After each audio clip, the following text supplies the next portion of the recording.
इतना समझ में आया सास में कि मतलब मैं एक्चुअली रिकॉर्डिंग स्टार्ट कर चुका हूँ, ठीक है।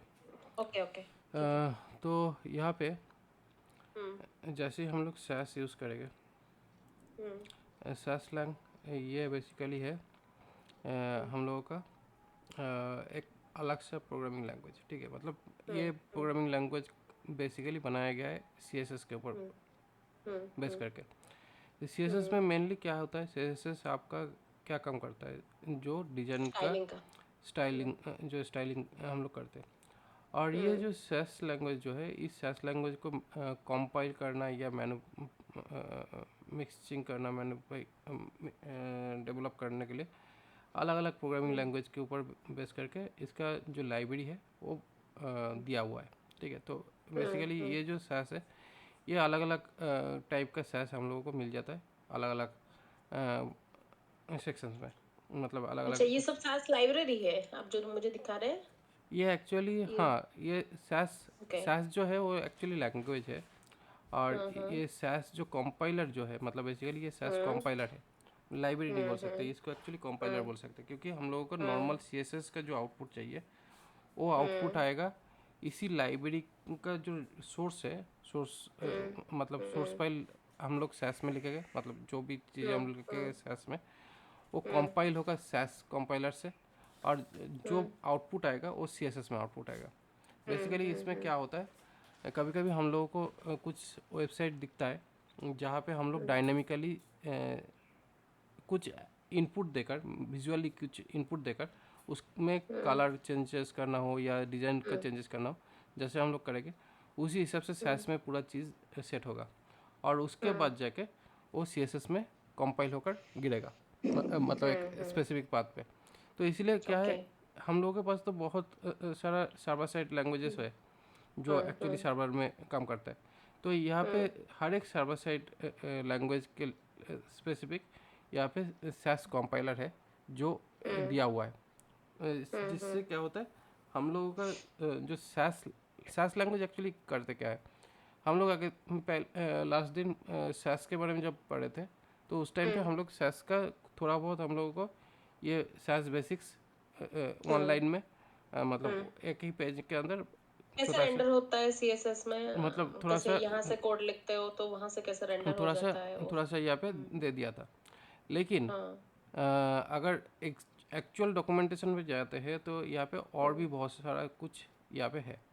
जैसे कि यहाँ पे हम्म। वो था ओवरव्यू, और यहाँ पे है हम्म एक्चुअल डॉक्यूमेंटेशन ओके। रेफरेंसेस, जो बेसिकली जिसको एपीआई बोल सकते हैं, हाँ ओके फंक्शनल एपीआई। ओके। तो ये जो है, ये हम्म सबसे ज़्यादा इम्पोर्टेंट चीज़ होता है, जहाँ पे हम्म हम लोगों को सारा डिटेल्स आपको स्टेप बाय स्टेप अलग अलग पेजेस में दिखेगा कि क्या क्या हम्म फीचर्स है, इसका स्ट्रक्चर किस तरीके से काम करता है, क्या हम्म है, क्या रूल्स है, वो सारा चीज़ यहाँ पे हम्म सेट किया, ठीक है। और हम्म ये सारा ऑप्शंस यहाँ पे दिखाया जाता है। उसके बाद कमेंट हम्म कैसे लिखा जाता है, कमेंट बेसिकली सीएसएस में हम्म जैसे कमेंट लिखते हैं उसी तरह का कमेंट लिखते हैं। बट यहाँ पे हम्म कमेंट लिखने का जो तरीका है, यहाँ पे देख सकते हैं कि ये जावास्क्रिप्ट में जैसे कमेंट लिखते हैं, single line comment, multi line comment, हाँ। उस तरीके से भी हम्म यहाँ पे लिखा जा सकता है, क्योंकि ये हम्म कम्प्लीटली एक प्रोग्रामिंग लैंग्वेज जैसा बिहेव करता है। हम्म जहाँ पे सीएसएस को रेंडर करने का काम करता है। हम्म उसके हम्म बाद यहाँ पे हम लोगों को ये जो फॉन्ट फेस है, ये सारा चीज़ यहाँ पे सेट किया जाता है, जिससे हम लोगों का वो जो फॉन्ट फेस है वो लाइब्रेरी यहाँ पे लिया, उसके बाद ये एक्चुअली आउटपुट में निकला, ठीक है। तो यहाँ पे जो आउटपुट निकल के आए, ये आउटपुट एक्चुअली डॉलर देखा तो ये वेरिएबल डिक्लेयर किया था सेस में, बट वो एक्चुअल हम्म फाइनली आउटपुट ऐसा है। तो यहाँ पे क्या होता है, जैसे कि हम हम्म लोग बूटस्ट्रैप यूज़ करते हैं, तो बूटस्ट्रैप में ये सारा जो प्रोसेस है, मतलब ये एक्चुअली एक हम्म लैंग्वेज, प्रोग्रामिंग लैंग्वेज है। जैसे हम लोग हम्म जावास्क्रिप्ट एक प्रोग्रामिंग लैंग्वेज, एचटीएमएल जैसे एक प्रोग्रामिंग लैंग्वेज, वैसे ही सैस भी एक प्रोग्रामिंग लैंग्वेज जैसा बिहेव करेगा ओके। यहाँ पे। हम्म तो हम्म बूटस्ट्रैप के साथ इसका जो रिलेशन है, हम्म वो है बेसिकली क्या, जैसे ही हम लोग बूटस्ट्रैप यूज़ करते हैं तो बूटस्ट्रैप में प्री रेडीमेड सारा कंपोनेंट्स दिया हुआ है, ठीक है। हम्म। सारा डिजाइनिंग कंपोनेंट्स दिया हुआ है, बट मैंने जैसे बोला था कि सारा चीज़ हम्म हम लोग अगर एक साथ में बूटस्ट्रैप मीन करके अगर डालेंगे तो बूटस्ट्रैप मीन हम्म में सारा फाइल्स आ जाता है। जो चीज़ हम लोग यूज़ करना चाहते हैं वो तो है ही, हम्म जो चीज़ हम लोग यूज़ नहीं करना चाहते वो भी चले जाते हैं हम्म मीन में। हम्म। लेकिन सैस अगर यूज़ करेंगे तो जितना हम लोग को ज़रूरत पड़ेगा उतना ही एक्चुअल कंपाइल होगा, और जो चीज़ की ज़रूरत नहीं है वो कंपाइल होगा भी नहीं, आएगा भी नहीं फाइनल आउटपुट में। ओके तो यही ओके। यही काम करता है बेसिकली सैस। सैस बेसिकली हम्म ऑप्टिमाइजेशन का काम करता है। अभी इस सैस, ऑप्टिमाइजेशन। हाँ, अभी इस सैस को सेट करने का बहुत अलग अलग तरीका है, ठीक है। हम्म एक हम्म है कि हम लोग डायरेक्टली सैस को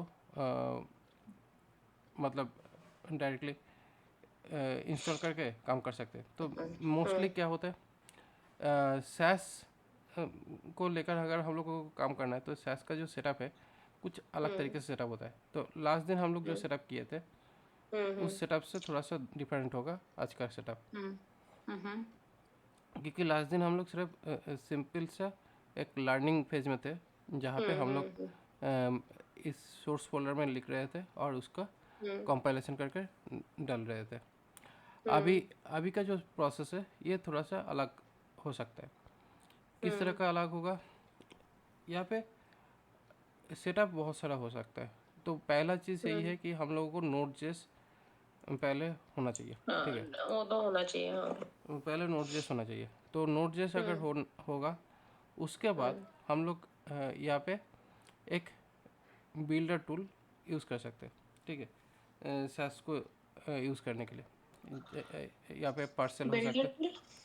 ये बिल्डर टूल ओके बेसिकली हम लोगों का वेबसाइट बिल्डिंग का काम करते हैं। तो ओके ओके। ये बाद में भी हम लोगों को बहुत सारा काम के लिए यूज़ होगा, बट यहाँ पे जो हम्म बिल्डर टूल है, बिल्डर टूल हमेशा क्या करते हैं, जो भी हम्म रिसोर्सेज हम लोग यूज़ कर रहे हैं उसको डायनेमिक रिसोर्स से स्टैटिक रिसोर्स में हम्म कन्वर्ट करने का जो काम है वो बिल्डर टूल का होता है, ठीक है। तो ओके बेसिकली सैस जो है ये एक्चुअली डायनेमिक पार्ट है और उसको ओके। सीएसएस में कन्वर्ट करने का काम है स्टैटिक। तो उसके लिए हम लोगों को सैस जो है वो तो लैंग्वेज हम लोगों को यूज़ करना पड़ता है। हम्म तो यहाँ पे बहुत सारा बिल्डर टूल होता है, जैसे कि वेब पैक बोलकर एक बिल्डर टूल है, ठीक है। हम्म हम्म पार्सल एक बिल्डर टूल है, भाइट एक बिल्डर हम्म टूल है। तो ये हम्म जो बिल्डर टूल है इसके अलावा भी बहुत सारा हम्म है, बट ये हम्म मोस्टली पॉपुलर बिल्डर टूल है। तो यूज करता है। तो ओके। वेब पैक में सेटिंग करना सबसे ज़्यादा हार्ड पार्ट होता है, क्योंकि हम्म इसमें सेटिंग्स बहुत ही ज़्यादा कॉम्प्लिकेटेड कॉम्प्लिकेटेड कॉम्प्लिकेटेड है। और ओके।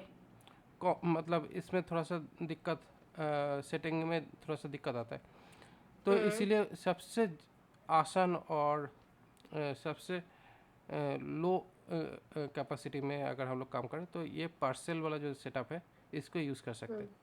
तो पार्सल हम्म वाला जो सेटअप है, पार्सल वाला सेटअप में मोस्टली हम लोग को दिखा जाता है parcel.js.org। ये है एक्चुअली इसका ऑफिशियल वेबसाइट, जहाँ पे हम्म बेसिकली वेबसाइट एप्लीकेशन और डेवलपमेंट का सारा जो काम है वो हम लोग हम्म इससे स्टार्ट कर सकते हैं ज़रूरत पड़े तो।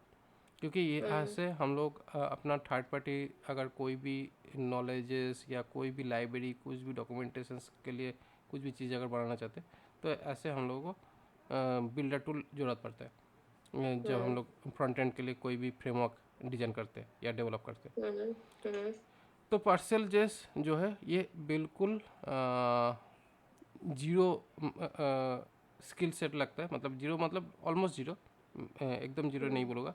सेटअप का जो पार्ट है वो बहुत ही मिनिमम मिनिमम एफर्ट लगता है इसको सेटअप करने का। ओके। तो इसलिए यहाँ पे जब भी हम तो लोग वेबपैक और पार्सल में क्या डिफरेंस है? तो हम हम वेब उसको पैक कॉम्प्लेक्स हो है इसलिए चूज नहीं कर रहे हैं, या फिर वेब पैक बेसिकली कॉम्पैक्ट है। वेब हम्म पैक बेसिकली कॉम्प्लेक्स प्रोसेस है वेब पैक में सेटअप करना। वेब पैक में बहुत सारा अलग अलग सेटिंग प्रोसेस है जो एक्चुअली यूज़ करने में ज़्यादा दिक्कत आता है। तो इसीलिए क्या होता है, हम लोगों को जो resources actually front end development के लिए जावास्क्रिप्ट में जब हम लोग काम करते हैं नोड हाँ। जेएस प्लेटफॉर्म में, तो इस तरह का बहुत अलग अलग टाइप का रिसोर्सेज मिलता है, जहाँ पे जेएस HBase, CJS, SAS, ऐसे बहुत सारा डायनेमिक रिसोर्सेस रहता है। जो dynamic resources HBase actually HTML का एक हाइब्रिड लैंग्वेज है। CJS एक जावास्क्रिप्ट का एक हाइब्रिड पार्ट होता है। SAS okay. तो CSS का ही हाइब्रिड पार्ट है। हाँ। उसके बाद PNG JPG स्टैटिक ही है। तो ये जो भी रिसोर्सेज है, ये रिसोर्सेज कॉम्प्रेस्ड होके या प्रोसेस्ड होके JS, CSS, JPG, PNG बन जाता है। जो हम लोग को डायनेमिक रिसोर्सेज जो रहता है उससे ये बनता है स्टैटिक। तो यही अच्छा। है बेसिकली इसका काम। तो इसका तो वेबपैक हम कॉम्प्लेक्स प्रोजेक्ट के लिए यूज करते हैं या वेबपैक जनरली? वेबपैक एक्चुअली क्या है, वेबपैक प्रोसेस तो अच्छा था बट अभी के डेट में वेबपैक इतना ज़्यादा परफॉर्मेंस नहीं है। ऑप्टिमाइज नहीं है। ओके। मतलब ऑप्टिमाइज ऑप्टिमाइजेशन नहीं है। तक ऑप्टिमाइजेशन सबसे ज़्यादा मैटर करता है। तो अभी ये वेबपैक काफ़ी हद तक यूज़ होता था, बहुत सारे जगह पे यूज़ होता था। बट हम्म, वेबपैक एक अभी तो नहीं है। एक बहुत ही ज़्यादा कॉम्प्लेक्स है इसका सेटिंग, और उसके बाद इसका मेंटेनेंस थोड़ा सा हार्ड हो जाता है। इसके वजह से वेबपैक बहुत सारे जो डेवलपर है, डिज़ाइनर है, वो लोग वेबपैक को चूज़ नहीं करते। तो आपको सबसे मिनिमम एफर्ट से कुछ भी सेटअप करना है, उसके लिए आप पार्सल जेस ओके। पार्सल जेस जो है ये बड़ा इस बड़ा प्रोजेक्ट भी हैंडल कर सकता है ना?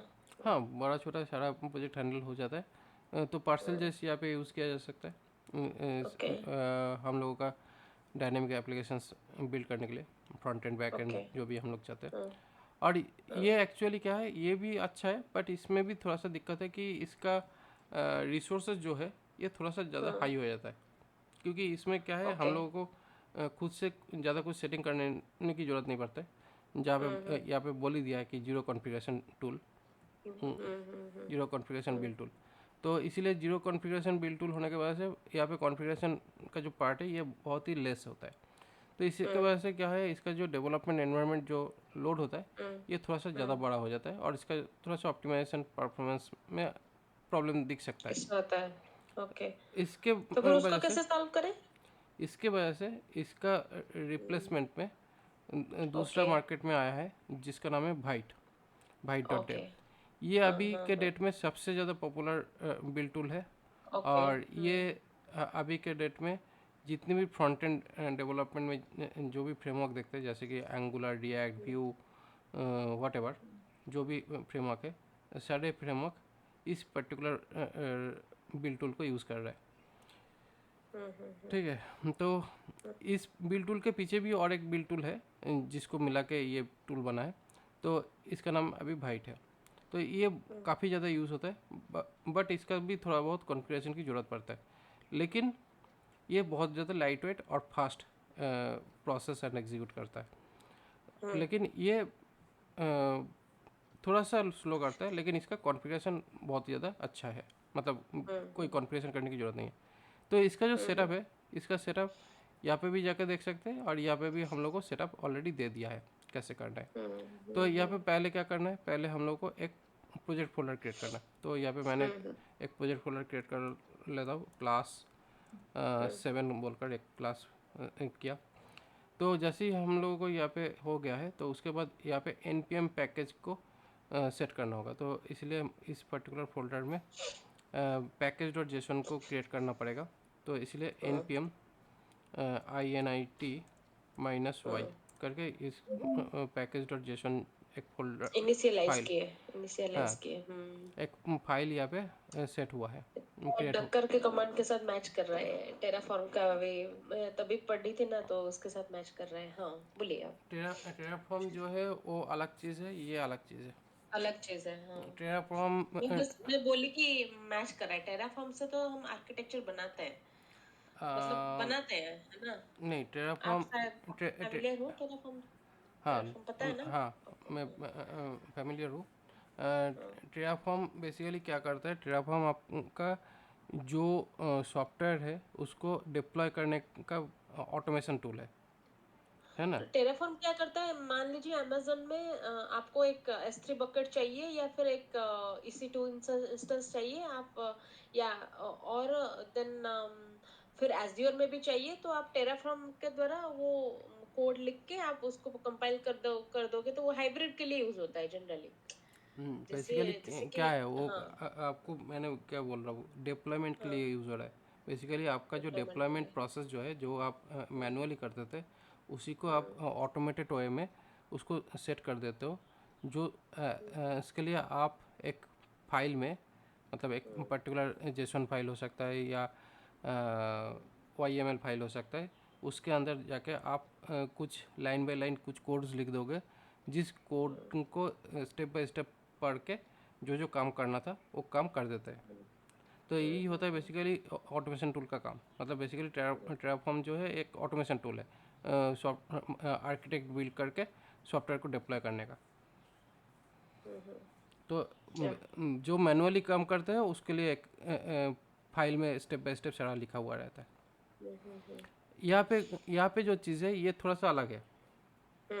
ओके। यहाँ पे जो चीज़ है ये थोड़ा सा अलग है। यहाँ पे बेसिकली आपको अगर बोला जाए कि आप सैस को आप मैनुअली, मतलब एचटीएम सैस लैंग्वेज से अगर आप उसको CSS में कन्वर्ट करने जाओगे तो उसके लिए क्या है, आपको बहुत सारा सेटिंग करना पड़ रहा है। तो ओके। उसका जो सेटिंग प्रोसेस है, उस सेटिंग प्रोसेस को मैनेज करना और उसको बिल्ड करने का जो काम है, उसको प्रॉपरली मैनेज करने के लिए, या सॉफ्टवेयर कोई नया सॉफ्टवेयर आप बनाना चाहते हो जिसको प्रॉपरली मैनेज करके आउटपुट डालना चाहते हो प्रोडक्शन वर्जन्स के लिए, तब यहाँ पे ये Node.js का जो प्रोसेस है ये उस तरीके से काम करेगा जहाँ पे सॉफ्टवेयर को बिल्ड करता है। ठीक है, हाँ। तो यहाँ पे सॉफ्टवेयर बिल्डिंग का काम कर रहे हैं, और ये जो काम है ये काम ऑटोमेटेड नहीं हो सकता। इसके लिए बिल्डिंग जो कंपाइलर है या बिल्डर जो है उसको ज़रूरत पड़ेगा ही, क्योंकि यहाँ पे जो है पीछे से बैकग्राउंड में लाइब्रेरीज रहता है, जिस लाइब्रेरी के सपोर्ट से आपका ये बिल्डर बनेगा। ठीक है, तो इसलिए क्या है, ये कम्प्लीटली आपका मैनुअल काम नहीं है, ये काम आपको लाइब्रेरी के वजह से ही हो पाएगा। जैसे कि हम लोग एक प्रोग्रामिंग लैंग्वेज आप सीखे होंगे, C++ सीखे थे शायद। तो C++ में जब आपको काम करना पड़ता था, जब आपको उसमें कुछ भी डेटा आउटपुट देना पड़ता था, उसके लिए क्या है, एक कुछ हेडर फाइल्स आपको पहले इंक्लूड करना पड़ता था। तब जगह क्या होता है, आपका सारा प्रोग्रामिंग का जो मैटर्स है वो लिखने का और उसका एग्जीक्यूशन करने का जो ऑप्शन है वो आप कर पाते थे। तो यहाँ पे भी वही सेम चीज़ है। यहाँ पे NPM जो है, NPM बेसिकली आपको पैकेज मैनेजमेंट करते हैं, जिसमें आपको आप जो काम कंपाइलर समझ गई, जैसे कि सी में stdio.in होता है, इसी वो लाइब्रेरी फाइल इंक्लूड होने से ये वो कंपाइल होता है ना। तो तो आपको बेसिकली क्या इसके लिए करना फिर पड़ेगा, जो भी चीज़ आप बनाना चाहते हो उसके लिए पहले आपको लाइब्रेरी सपोर्ट चाहिए, और वो लाइब्रेरी सपोर्ट लाता है NPM, note package manager. npm। वो उसको बिल्ड करने के लिए लगता है बिल्डर, और बिल्ड करता है एक बिल्ड इंजन, मतलब कंपाइलर के अंदर, और वो कंपाइलर होता है Node.js। ठीक है, तो यही है ओके। बेसिकली चीज़ है।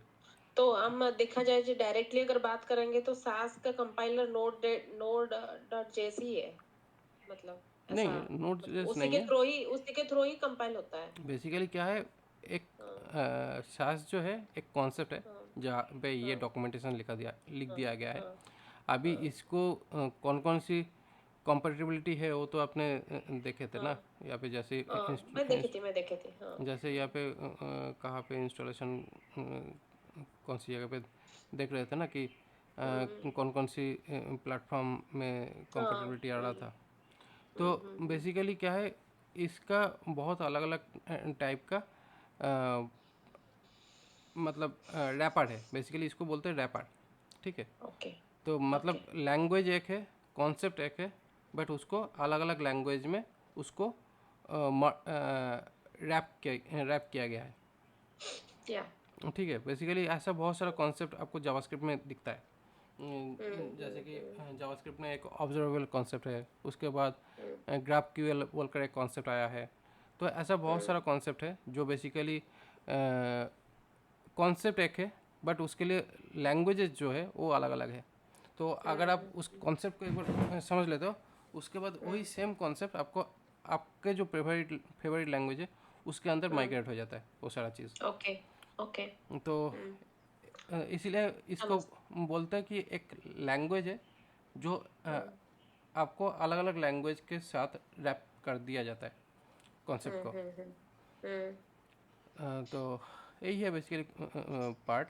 तो इसको एक्चुअली जिस लैंग्वेज के साथ आप रैप करना चाहते हो उसी लैंग्वेज का आपको बिल्डर टूल चाहिए या कंपाइलर चाहिए। उस कंपाइलर ओके। को यूज़ करके आप जो आउटपुट चाहते हो वो आउटपुट आपको निकलता है। तो यहाँ पे एक्चुअली अच्छा, हम लोग तो HTML। बूटस्ट्रैप के साथ यूज होने के लिए हमें अभी ये पार्सल यूज करेंगे या बाइट यूज करेंगे या फिर हाँ। वेबपैक यूज करेंगे, है ना? अभी ओके, बेसिकली फिर वो रिएक्ट डॉट जेएस के साथ भी यूज हो सकता है, कुछ किसी के भी साथ यूज़ हो सकता है, किसी क्योंकि के साथ में भी यूज हो बेसिकली क्या सकता है है। हम लोग का जो फ्रंट एंड रिसोर्सेज जो है वो बेसिकली पार्सल जेएस है, वाइट जेएस, ये सारा जो चीज़ है ये आया है बेसिकली फ्रंट एंड और बैक एंड दोनों को ही मैनेज करने के लिए। But okay. हम लोगों को प्रोसेस जानना है कि कब किसको किस तरीके से यूज़ किया जा सकता है, हाँ। क्योंकि ये आपको डेवलपर कम्युनिटी की तरफ से भी आपको बनाए बनाए स्ट्रक्चर दिया जा सकता है, और आपको यह भी बोला जा सकता है कि नहीं कोई भी स्ट्रक्चर नहीं है, आपको अपना खुद का स्ट्रक्चर बना लो, कुछ भी हो सकता है। तो बेसिकली क्या है आपको जो भी नॉलेज है उस नॉलेज को अगर प्रॉपरली करना है तो लर्निंग तो बहुत सारा है, लेकिन उसका स्टेपिंग जानना है। तो यहाँ पे बेसिकली मेन पैकेजेस पहले लिया है, ठीक है। और तो ये पैकेज डॉट जेसन जो है ये बेसिकली क्या है एक जेसन का मतलब सॉरी नोट जेएस का एक रजिस्टर फाइल है, ठीक है। यहाँ पे इस सारे डेटा का रजिस्ट्रेशन होगा जिसके अंदर हम लोग ये जो पैकेज है इसको बोलते हैं third party dependency. Third party dependency का जो कॉन्सेप्ट है आपको शायद पहले नहीं हुआ होगा, अभी इसे होना शुरू होगा, क्योंकि आप पीएचपी में डेवलपमेंट करते थे, कोर पीएचपी में आप काम किए होगी। तो इसी वजह से क्या है डिपेंडेंसी मैनेजमेंट जो पार्ट है वो आपको ज़्यादा शायद याद नहीं होगा, या मतलब शायद नहीं पता होगा। हाँ। थर्ड पार्टी डिपेंडेंसी क्या होता है, बेसिकली जो काम करने के लिए आपको बहुत सारा कोड लिखना पड़ता है, वो कोड कोई ना कोई कभी ना कभी लिख कर रखा था। तो उसी कोड ओके। को हम लोग क्या करते हैं जस्ट कॉल करके अपने लोकल सिस्टम में डाउनलोड कर लेते हैं, और उसमें लिखा हुआ सारा क्लास फंक्शंस वेरिएबल जो भी है उसको रीयूज़ करते हैं अपने सॉफ्टवेयर लाइक के ए अंदर। लाइब्रेरी ना, डेफिनेटली लाइब्रेरी, लाइब्रेरी जिस लाइब्रेरी और हाँ। पैकेजेस जो भी बोलते हैं, तो लाइब्रेरी हो सकता है, पैकेजेस हो सकता है। तो बेसिकली उसी तरीके से हम लोग सारे डेटा को इंस्टॉल कर लेते हैं। और ये जो इंस्टॉलेशन प्रोसीड्योर होता है ये इंस्टॉलेशन प्रोसीड्योर ज़्यादातर कंसोल से मैनेज होता है। तो यहाँ पे जैसे कि मैंने ओके। ये पार्सल जो इंस्टॉल किया हो, ये पार्सल बेसिकली क्या है एक पैकेज है जिस पैकेज के अंदर बहुत सारा फाइल्स है, और इसका एक प्रॉपर गिटहब लिंक भी है, ठीक है। ये इसका ऑफिशियल गिटहब लिंक जिसके अंदर कंटिन्यूसली ये लोग अपग्रेड करते रहते हैं इन लोगों का कंपाइलर का प्रोसेस को अपग्रेड करने के लिए या मैनेज करने के लिए, ठीक है। तो इसी जगह पे इतना सारा कंट्रीब्यूटर है जो लोग कंटिन्यूसली अपग्रेड कर रहे हैं। इसके अलावा बहुत सारा लोग यहाँ पे यूज़ कर रहे हैं डेडिकेटेडली, और चाहे तो हम लोग भी इसका पार्ट बन सकते हैं, कंट्रीब्यूशंस अगर दे सकते हैं तो कुछ प्रॉपरली। तो ये बेसिकली एक ओपन सोर्स प्रोजेक्ट है, और इस ओपन सोर्स प्रोजेक्ट में बहुत सारा कुछ मिला हुआ है। बट ये जो टूल बन रहा है ये टूल भी कहीं ना कहीं दूसरे टूल के ऊपर बेस करके बना हुआ है, जैसे कि यहाँ पे गल्फ फाइल दिखा है। तो ये बेसिकली हर एक चीज़ कुछ ना कुछ चीज़ों को लेकर बनते रहता है। तो इसका मेन जो सारा काम हो रहा है सारे नोड.जेएस प्लेटफॉर्म के ऊपर हो रहा है। तो यहाँ पे पहला चीज़ ये पैकेज जैसे ही डाउनलोड होता है तो इस पैकेज के जितने भी सारा थर्ड पार्टी पैकेजेस इस पैकेज के वजह से आया है। तो ये है package name, main package name, और इस पैकेज के साथ बहुत सारा थर्ड पार्टी बहुत लिंक्ड यहाँ पे है, जो यहाँ पे package minus log dot JSON में सारा थर्ड पार्टी लिंक्स दिया हुआ है, जिससे अलग अलग सारे रिसोर्सेज को डाउनलोड किया है इस फोल्डर के अंदर, नोट मॉड्यूल्स फोल्डर के अंदर। देखिए कितना सारा फोल्डर्स यहाँ पे सेट किया है। जैसे कि पाइथन में भी कुछ करने के लिए हम कुछ स्पेसिफिक टास्क करने के लिए हमें एक पैकेज को इंपोर्ट करना पड़ता है, फिर हम उसको कॉल करते हैं, ऐसे ही सेम कांसेप्ट या हाँ सेम ही कॉन्सेप्ट। सेम ही है ना? क्योंकि ये जो कॉन्सेप्ट है, ये कॉन्सेप्ट बेसिकली जावा में आया था पहले। क्योंकि जावा में डिपेंडेंसी इंजेक्शन का जो काम होता था वो शुरू में हुआ था। उसके बाद डिपेंडेंसी इंजेक्शन को लेकर ये प्रोसेस जब आगे बढ़ा तो नोड जेएस 2014 मतलब 14 से ही एक्चुअली प्रॉपर इसका स्टार्टिंग हुआ था। तो 14 से जब से स्टार्ट हुआ था तब से नोड जेएस मतलब npmjs.com ये भी आ चुका था, और ये शुरू से ही डिपेंडेंसी मैनेजमेंट के साथ ही आया था। पाइथन जो है, पाइथन डिपेंडेंसी मैनेजमेंट है साथ में मिल जाता है, लेकिन पाइथन का जो डिपेंडेंसी मैनेजमेंट जो है वो शुरू में उतना बढ़िया था नहीं। अभी भी बहुत ज़्यादा अच्छा है मैं वो नहीं बोलूँगा, लेकिन काफ़ी अच्छा है, बन चुका है धीरे धीरे करके। क्योंकि थर्ड पार्टी डिपेंडेंसी जो है ये तो पीएचपी के साथ भी था नहीं, लेकिन पीएचपी नहीं, आज के डेट PHP के साथ तो बहुत मुश्किल होता था चीजें सारा। हाँ, लेकिन आज के डेट में पीएचपी में भी बहुत थर्ड पार्टी पैकेजेस ओके, मिलता है, और बहुत ओके। अच्छे से मिलता है, जिसको यूज़ करके हम लोग किसी भी तरह का प्रोग्राम को डेवलपमेंट करना बहुत ज़्यादा आसान हो चुका है। तो ओके। इसीलिए थर्ड पार्टी जो रिसोर्सेस है ये बहुत ज़्यादा हेल्पफुल होता है, जो पहले पीएचपी डेवलपर को नहीं मिलता था खास करके। लेकिन जैसे ही आपने नोड जेएस या कुछ भी दूसरा चीज़ में जाओगे तो आपको डिपेंडेंसी का सपोर्ट दिखेगा ही दिखेगा, क्योंकि विदाउट डिपेंडेंसी आप कुछ भी नहीं बना सकते। ठीक है, पीएचपी में बेसिकली बेसिक वेबसाइट तो बन ही जाता है फंक्शनल मॉड्यूल में। उसके बाद आ रहा है बूटस्ट्रैप का सेटअप। तो बूटस्ट्रैप का सेटअप में ये माइनस माइनस सेफ डेप जो है ये एक्चुअली डेप डिपेंडेंसी, मतलब यहाँ पे दो तरीके का डिपेंडेंसी होता है पैकेजेस डॉट जेएस में। डेप डिपेंडेंसी मतलब ये बेसिकली क्या होता है, जब हम लोग बिल्ड करने जाएंगे तब हम लोगों को ये पैकेज की ज़रूरत पड़ेगा, लेकिन एक्चुअल प्रोडक्शन वर्जन में मतलब आउटपुट में ज़रूरत नहीं पड़ेगा। आउटपुट में ज़रूरत पड़ेगा बूटस्ट्रैप और प्रॉपर जेएस स्लैश कोर। तो ये जो पैकेज है, ये दो पैकेज हम लोगों को प्रोडक्शन में ज़रूरत पड़ेगा। तो ये बेसिकली डिपेंडेंसीज में आया जो प्रोडक्शन के लिए यूज़ हो रहा है। जैसे ही यहाँ पे ये सेटअप कर दिए उसके बाद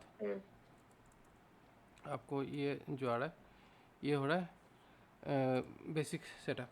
ठीक है, तो एक बार ये जब सेटअप आपको आ जाता है, मतलब एक बार आपने ये पार्सल सेट कर लिया, ये सेट कर लिया, तो अभी आपको एक फोल्डर क्रिएट करना चाहिए जिसका नाम है सोर्स।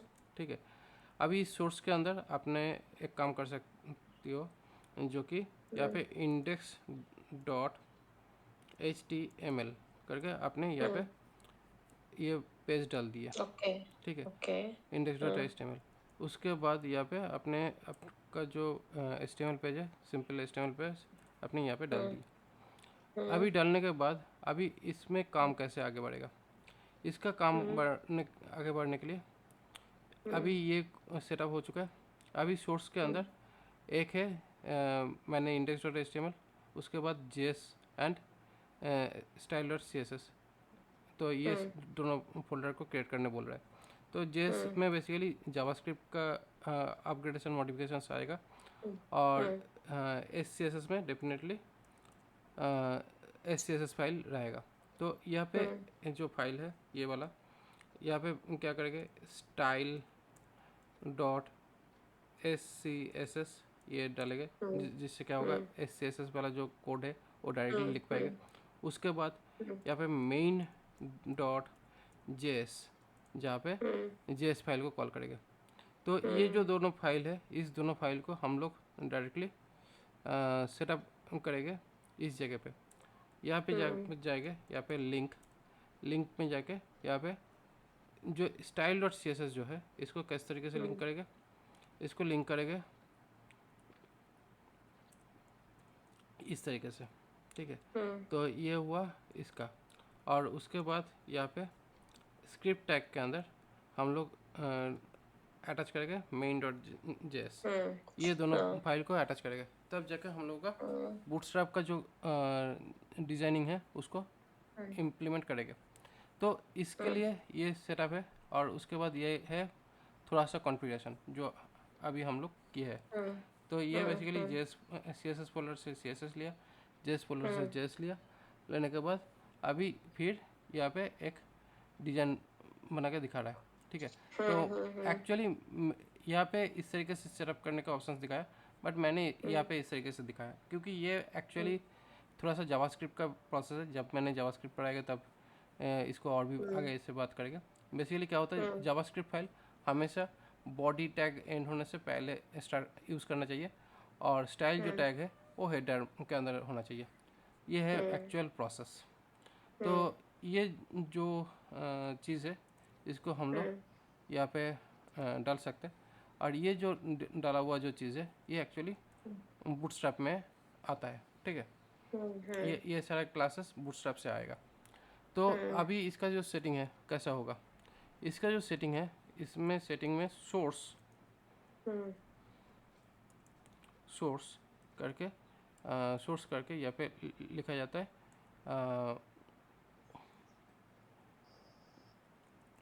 src/index.html, ठीक है। और यहाँ पे जो है पार्सल, यहाँ पे पार्सल एंड पार्सल मतलब यहाँ पे बेसिकली वॉच करने का, और यहाँ पे बिल्ड, पार्सल बिल्ड मतलब फाइनल प्रोडक्शन को डिप्लॉय करने का, मतलब डिप्लॉयमेंट बिल्ड यहाँ पे डालेगा। तो ये है बेसिक सेटअप। इसके बाद अभी थोड़ा सा यहाँ पे जो सैस बिल्डिंग का जो ऑप्शन है, ट्रांसफॉर्म सैस बिल्डिंग, ये ज़रूरत पड़ेगा या नहीं पड़ेगा देखते हैं, ठीक है। क्योंकि यहाँ पे कुछ ऑप्शंस यहाँ पे दिखा रहा है, ज़रूरत पड़ भी सकता है, देखते हैं क्या पड़ता है। तो अभी फिर यहाँ पे मुझे चाहिए ये जो बूटस्ट्रैप का जो इंपोर्ट है, मतलब ये जो बूटस्ट्रैप लाइब्रेरी है, यहाँ पे नोड जेएस के अंदर जाके यहाँ पे देखिए बूटस्ट्रैप बी कहाँ पे दिख रहा है, बूटस्ट्रैप, ठीक है। बूटस्ट्रैप के अंदर यहाँ पे SCSS फोल्डर है, जिसके अंदर आपको बूटस्ट्रैप .scss दिखेगा, जहाँ पे अलग अलग सारे कंपोनेंट्स, मतलब जो भी डिजाइंस है उसका अलग अलग सेक्शंस यहाँ पे इंपोर्ट किया हुआ है। तो ये सारा सेक्शंस का इंपोर्ट हम लोग एक लाइन पे ये कर सकते हैं अपने इस जगह के अंदर। तो ये मोस्टली इस जगह से ये डेटा इंपोर्ट हो जाएगा। उसके बाद बूटस्ट्रैप का जो लाइब्रेरी है वो यहाँ से एक्चुअली मिल सकता है, जिसके लिए जावास्क्रिप्ट के अंदर ये डाला जाता है, ठीक है। तो ये दोनों जब डाल देते हैं उसके बाद यहाँ पे हम लोगों को स्टार्ट करना है, npm start टूल डालेंगे। तो जैसे ही यहाँ पे डाल रहे, तो अभी यहाँ पे ऑटोमेटिकली जो सैस वाला ऑप्शन जो है वो यहाँ पे क्रिएट होना शुरू हुआ था, ठीक है। थोड़ा सा यहाँ पे दिक्कत आया, जो भी दिक्कत है देखना होगा।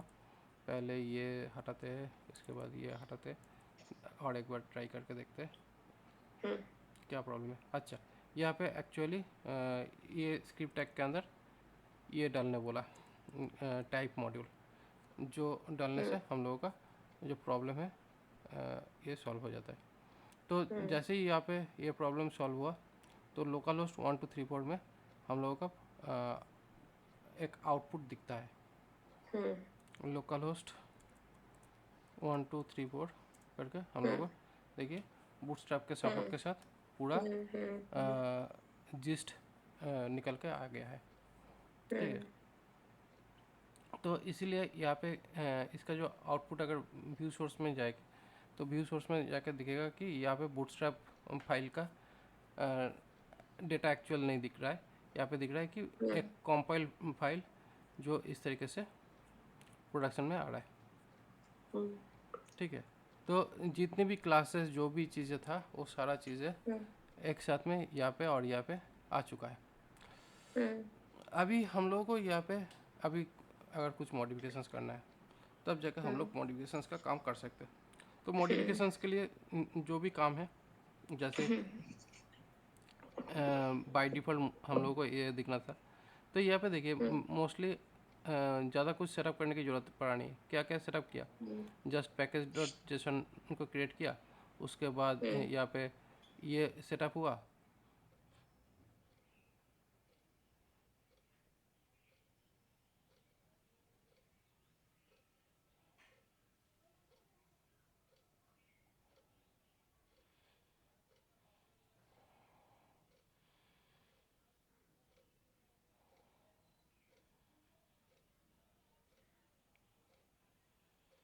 हेलो, हाँ कट गया, कट गया था आपका हाँ, सर। और पावर कट हो चुका है।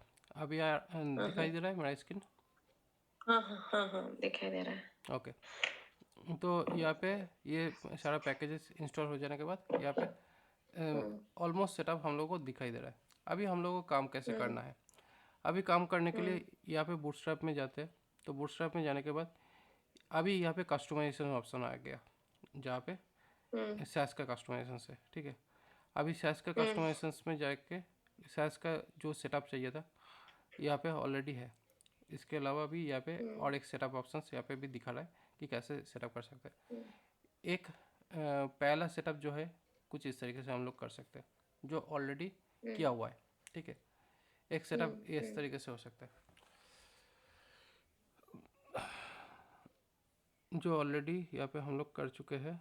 तो एक काम करते हैं, ये S C S S bootstrap already है, तब पर भी एक बार इसके ऊपर ये नोड मॉड्यूल ज़रूरत नहीं पड़ेगा, क्योंकि ऑलरेडी बूटस्ट्रैप का जो सपोर्ट है नोड मॉड्यूल से ले लिया होगा। तो इसलिए अगर हम लोग अलग अलग करके इसको चाहिए तो एक बार इस सेटअप को कर सकते हैं। ये सेटअप है ऑल इंक्लूड्स, मतलब जहाँ पे बूटस्ट्रैप में ऑल इंक्लूड्स जो सेटअप है, यहाँ पे जो भी रूट रिबूट, रूट मतलब बेसिकली जो ग्लोबल सीएसएस जो रहता था, जैसे कि प्रॉपर्टी वेरिएबल्स सारा वो रहता था इस रूट्स के अंदर। मतलब उसके बाद रिबूट, रिबूट मतलब बेसिकली क्या होता है, सारे जो HTML CSS का जो डिफ़ॉल्ट स्टाइलिंग होता है उसको रीसेट किया जाता है। उसके बाद टाइप, अलग अलग डेटा टाइप्स के हिसाब से टाइप क्रिएट किया जाता है, जैसे कि PEM ऐसे सारा। उसके बाद इमेजेस के लिए इमेजेस, कंटेनर्स के लिए कंटेनर, कंटेनर बेसिकली जो ग्रिड सिस्टम के लिए यहाँ पे ग्रिड सिस्टम। उसके बाद टेबल्स, फॉर्म्स, ऐसे बहुत सारा अलग अलग टाइप के लिए अलग अलग इनपुट्स है, मतलब बेसिकली अलग अलग फाइल्स और अलग अलग काम। उसके बाद हेल्पर्स एंड यूटिलिटीज़, यही है सारा रिक्वायरमेंट जो एक्चुअली बूटस्ट्रैप के अंदर है। ओके, तो ये एक लाइन है जो पहले इंक्लूड किया था। उसके बाद दूसरी बार इसको एक बार देख सकते हैं, लेकिन ये शायद जब लगाए गए तो डेफिनेटली प्रॉब्लम आया गया, क्योंकि यहाँ से यहाँ पे गया तब जाकर नोड मॉडल ढूंढ रहा है, लेकिन तो वैसे नहीं हो पाएगा। इसके बाद फिर और एक लाइन आगे बढ़ेगा, मतलब इस फोल्डर से निकल के यहाँ पे, उसके बाद यहाँ पे फिर नोड मॉड्यूल, फिर यहाँ पे फिर से सेट किया, तो अभी यहाँ पे प्रॉपरली सेट हो गया। ये इस तरीके से भी हम लोग डायरेक्ट नोड मॉड्यूल को कनेक्ट कर सकते हैं, या उस तरीके से भी। तो यहाँ से हम लोग का ये नोड मॉड्यूल का जो मॉड्यूल्स है यहाँ पे आ गया है। और अगर हम लोग को सेकंड जो ऑप्शन है, ये सेकंड ऑप्शन में हम लोग अगर चाहते हैं कि ओनली फंक्शन, ओनली वेरिएबल, मतलब ये जो है ये वेरिएबल बेसिकली कलर कोड के लिए यूज़ किया जा रहा है। तो ये नॉर्मल कलर और एक होता है डार्क सेट, मतलब जब नाइट मोड या डार्क कलर मोड जब हम लोग यूज़ करते थे। उसके बाद मैप्स, मिक्सिंग, ऐसे बहुत सारा ऑप्शंस यहाँ पे दिख रहा है जो हम लोग यूज़ कर सकते हैं। ठीक है, उसके बाद कंपाइलेशन के लिए जो कंपाइलेशन प्रोसेस यहाँ पे दिखा रहा था वो तो है, उसके अभी ज़रूरत नहीं है। जैसे कि यहाँ पे अभी कलर कोड चेंज करना, तो यहाँ पे चाहते हैं कि कलर कोड को मैनिपुलेट करना। ठीक है, तो मॉडिफाई करना चाहते हैं, तो यहाँ पे मॉडिफाई करने के लिए प्राइमरी, तो डॉलर प्राइमरी, तो यहाँ पे dollar primary colour, primary primary colour कुछ इस तरीके से दे देते हैं। ठीक है, तो यहाँ पे रिकम्पाइल हुआ, तो प्राइमरी कलर रेड बना, सेकेंडरी कलर ग्रीन बना। मतलब हम बूटस्ट्रैप के जो क्लास को उसको ओवरराइट किए। तो यहाँ पे ये ओवरराइट हो गया है। मतलब पहले क्या था, पहले एक अलग टाइप का ऑप्शंस था, मतलब ये जैसे था, ये था इस तरीके का कलर, लेकिन आपको अपना खुद का कलर आप डालना चाहते हो। मतलब बेसिकली क्या है, यहाँ पे आपने डाला था BTN प्राइमरी, ये है कलर कोड का नेम, क्योंकि मैंने बोला था ना कि बूटस्ट्रैप में अलग अलग टाइप का कलर कोड नेम होता है।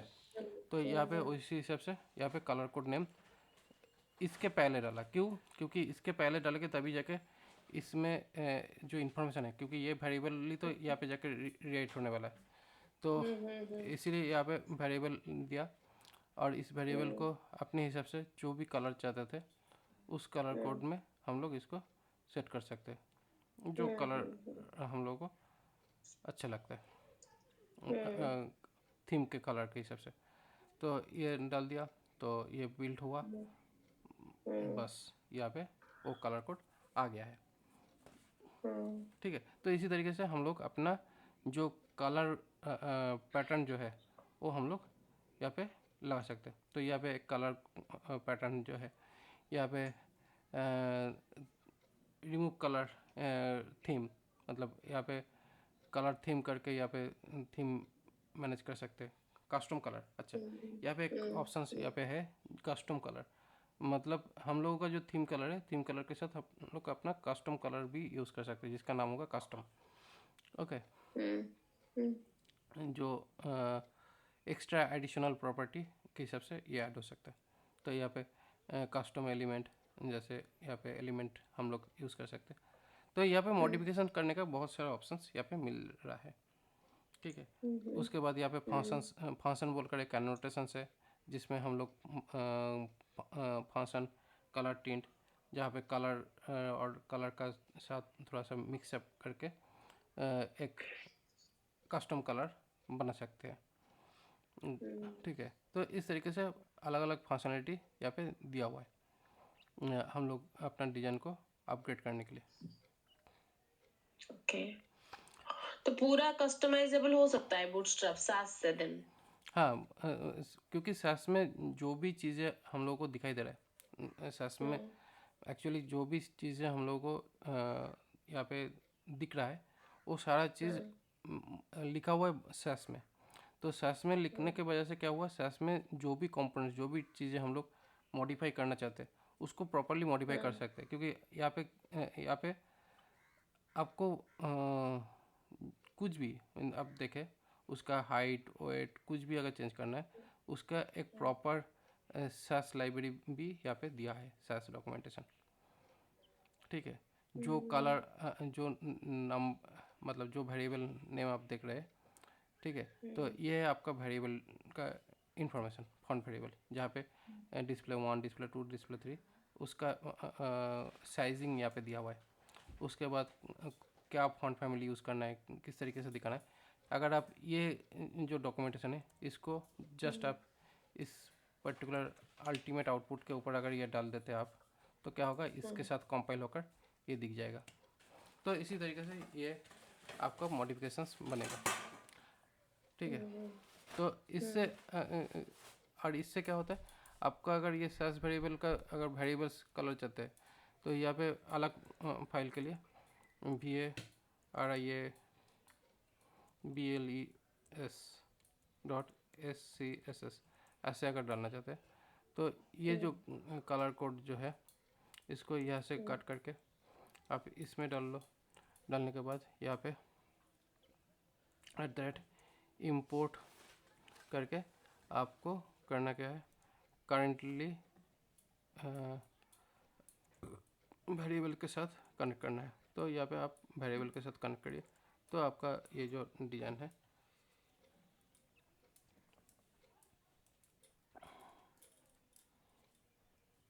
स्पेलिंग ठीक है।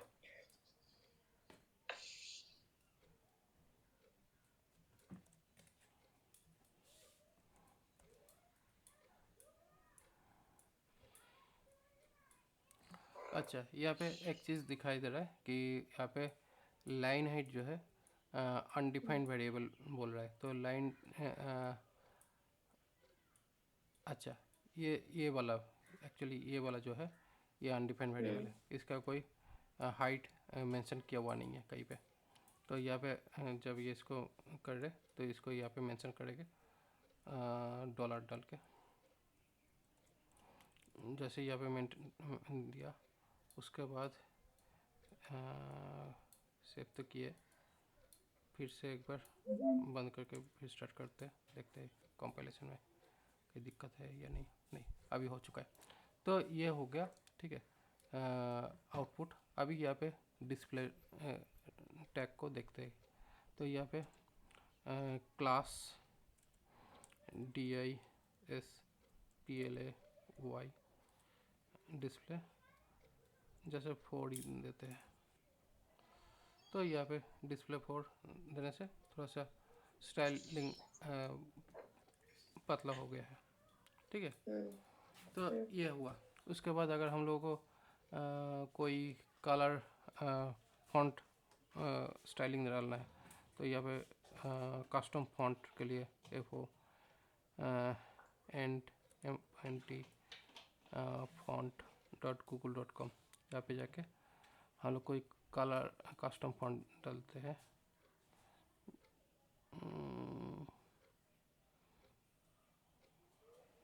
थोड़ा सा ये फॉन्ट को यूज़ करते हैं, देखने में थोड़ा सा सही लगेगा। तो यहाँ पे ये फॉन्ट है, इसको गेट एम्बेडेड कोड। तो गेट एम्बेडेड कोड करने से यहाँ पे हम लोग इनपुट टैग को यूज़ करके करेंगे। तो ये है इनपुट टैग, इसका नाम क्या है, इस फॉन्ट फैमिली का नाम पॉपिंस। ये भी पॉपिंस,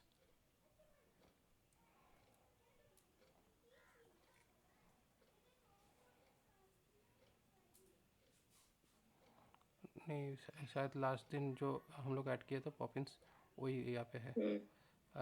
अभी नया जो है वो कॉमिक रिलीफ था, ठीक है।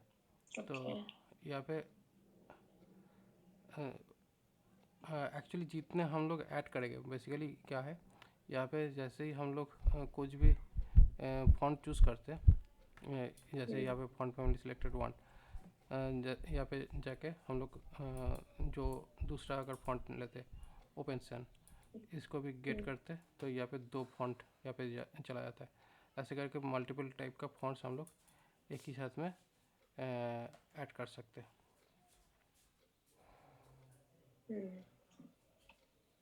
तो यहाँ पे 3 फॉन्ट साइज है और ये जो 3 फॉन्ट है उस 3 फॉन्ट का स्टाइलिंग एक ही साथ में आपको दिख जाएगा।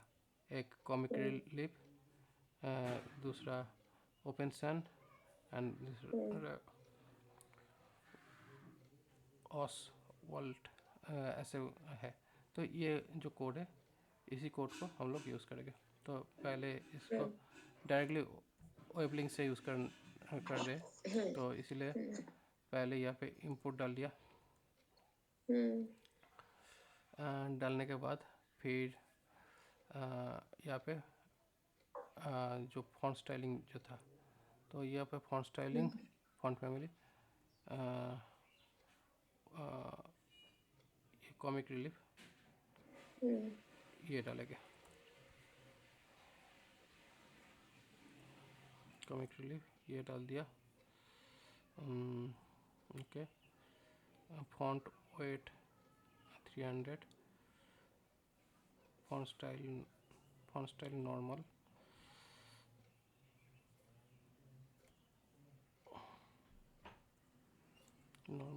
और फॉन्ट वेट 400 डालते हैं, शायद वही अच्छे से दिखेगा।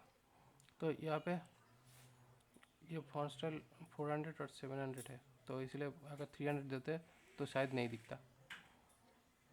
तो यहाँ पे थोड़ा सा स्टाइलिंग चेंज हुआ है, ठीक है। हम कलर और टेक्स्ट वो सब चेंज करना थोड़ा इजी होगा। अगर हम कोई भी नाम बार को चेंज करते हैं, कैसे अप्रोच लेंगे? अगर मान लीजिए हम पूरा डिव टैग ही चेंज करना है, जैसे कि पहले नाप बार का बूटस्ट्रैप में पहला जो डिफॉल्ट नाप बार है उसका है स्टाइल, वो साइड में आता है, हम उसको सेंटर में करेंगे। तो देन वहां पे एक लोगो पेस्ट करेंगे साइड में। तो कैसे अप्रोच रहेगा? वो तो नॉर्मली होता है। क्योंकि यहाँ पे अगर आपका ये जो नैपबैट है, इस नैपबैट को अगर आप हाँ। यहाँ पे कॉपी पेस्ट करके हम्म, डाल देते हैं, ठीक है, तो आपने कॉपी पेस्ट हम्म, करके डाल दिए हैं। ओके, हम्म, अभी इसको हम्म, सेंट्रलाइज करना है, तो सेंट्रलाइज करने के लिए यहाँ पे तो हम्म। आपका कंटेनर फ्लूइड जो लिखा है कंटेनर कर दीजिए, तो ये ऑटोमेटिकली हाँ, सेंट्रलाइज हो वो गया। वो हो जाएगा। हाँ, वो हो गया। हाँ, लेकिन इसमें डालेंगे लोगो। तो तो लोगो डालने के लिए आपको इस जगह पे जाके आपको लोगो डालना है। अभी यहाँ पे लोगो डालने के लिए आप सोच रहे होगे कि कुछ इमेजेस डालना होगा अलग जगह से कहीं। या फिर कोई टेक्स्ट अच्छे से, जो ठीक भी है, है। मतलब मैं तो बोल रही हूँ कि पूरा कस्टमाइज कैसे करेंगे, what is the approach? Colour और टेक्स्ट चेंज करना ये इतना शायद इतना डिफिकल्ट नहीं होगा। मे बी कैसे करेंगे उसको? हम्म, अभी यहाँ पे ये जो लोगो वाला जो पार्ट है, इस हम्म, तरीके से ही लोगो हम्म, सेट होता है जो मैंने यहाँ पे हम्म, दिखाया। ठीक है, यहाँ पे हम्म, इमेजेस बोलकर एक फोल्डर बनाना पड़ेगा। हम्म, इमेजेस बोलकर फोल्डर बनाना पड़ेगा। उसके बाद लोगो हम्म, पीएनजी, तो लोगो पीएनजी अभी ढूंढना पड़ेगा कि लोगो पीएनजी है का, मतलब एक लोगो हम्म, लोगो चाहिए, लोगो हाँ। बस नोट ऐसे ही, मतलब से आप डाल दीजिए, मैं उसको ये करूंगी। आप कोई भी कुछ भी डाल दीजिए। डालेंगे तो कुछ भी, लेकिन मैं हम्म, पीएनजी एक ढूंढ रहा हूँ।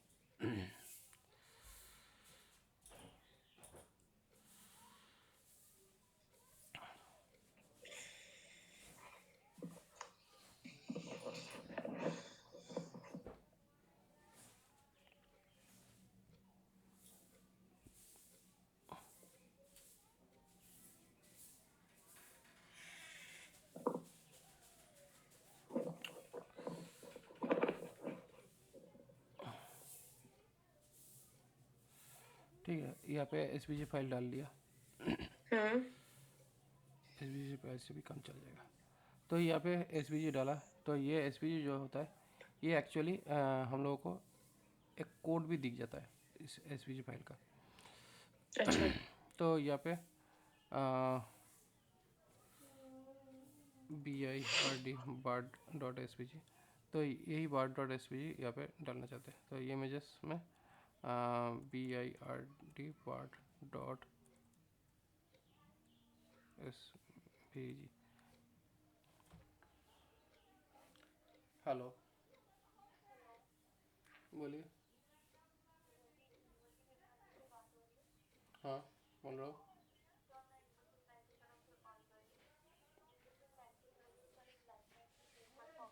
ज़रूरत नहीं है, ज़रूरत नहीं है।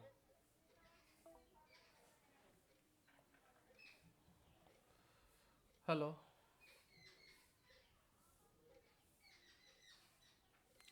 हेलो। हाँ, बोले। कट गया था क्या? आपका कट गया था। हम्म। मैं तो थी। ठीक है, हम्म, तो अभी यहाँ पे आउटपुट में देखिए, यहाँ पे थोड़ा सा छोटा करके दिख रहा है। हम्म, 40 40, ठीक है, थोड़ा सा बड़ा हो हम्म, गया है। अगर ये पीएनजी मिलता तो अच्छा होता, बट एसवीजी मिलने से भी ठीक है। बट मुझे जो लग रहा है इसका बैकग्राउंड ट्रांसपेरेंट नहीं है, ओके। तो इसकी वजह से ये दिखा नहीं। बट कलर एक्चुअली इसी तरीके से ये सेट होता है। हम्म,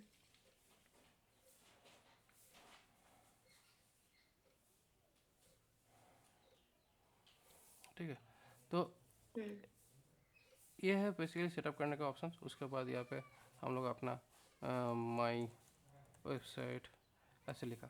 लेकिन अभी ये जो नैपबार है, इस नैपबार का जो कलर हम्म, सेटअप है और कलर कोड जो होता है, उसको अगर हम्म, अपग्रेड करना है तो उसके हिसाब से जो CSS का जो सेटिंग है, सैस का जो सेटिंग है, वो नीचे दिखेगा। हम्म, क्योंकि एक तो है कि हम लोग अगर अपना खुद का कस्टमाइजेशन कुछ एक्स्ट्रा डालना चाहते हैं तो हम लोग डाल हम्म, सकते हैं। लेकिन यहाँ पे इस पर्टिकुलर प्रोसेस को यूज़ करने का मेन मतलब यही है कि अगर मुझे कोई वेरिएबल में, मतलब यहाँ पे जो जैसे कि हम्म यहाँ पे स्नैपबर्ड सीएसएस, आप इस स्नैपबर्ड सीएसएस का ये जो कलर जो कोड है, हम्म इसको कॉपी करके पेस्ट कर दिया अपने खुद के स्नैपबर्ड सीएसएस फोल्डर बना के उसके अंदर, और हम्म उसके अंदर हम्म अपने अपना जो चेंजेस डालना है वो अगर डाल देते हैं, हम्म तो आपका जो हम्म कलर है उसी हिसाब से चेंज हो जाएगा जो आप चाहते हैं। ठीक है, तो यही है बेसिकली नेबर का स्पेसिफिकेशंस, जो सास वेरिएबल्स के हिसाब से ये काम करता है। हम्म ठीक है, हम्म। ये बेसिकली आपको सारा वेरिएबल्स है और उसी वेरिएबल्स का मॉडिफिकेशंस आप दे सकते हो।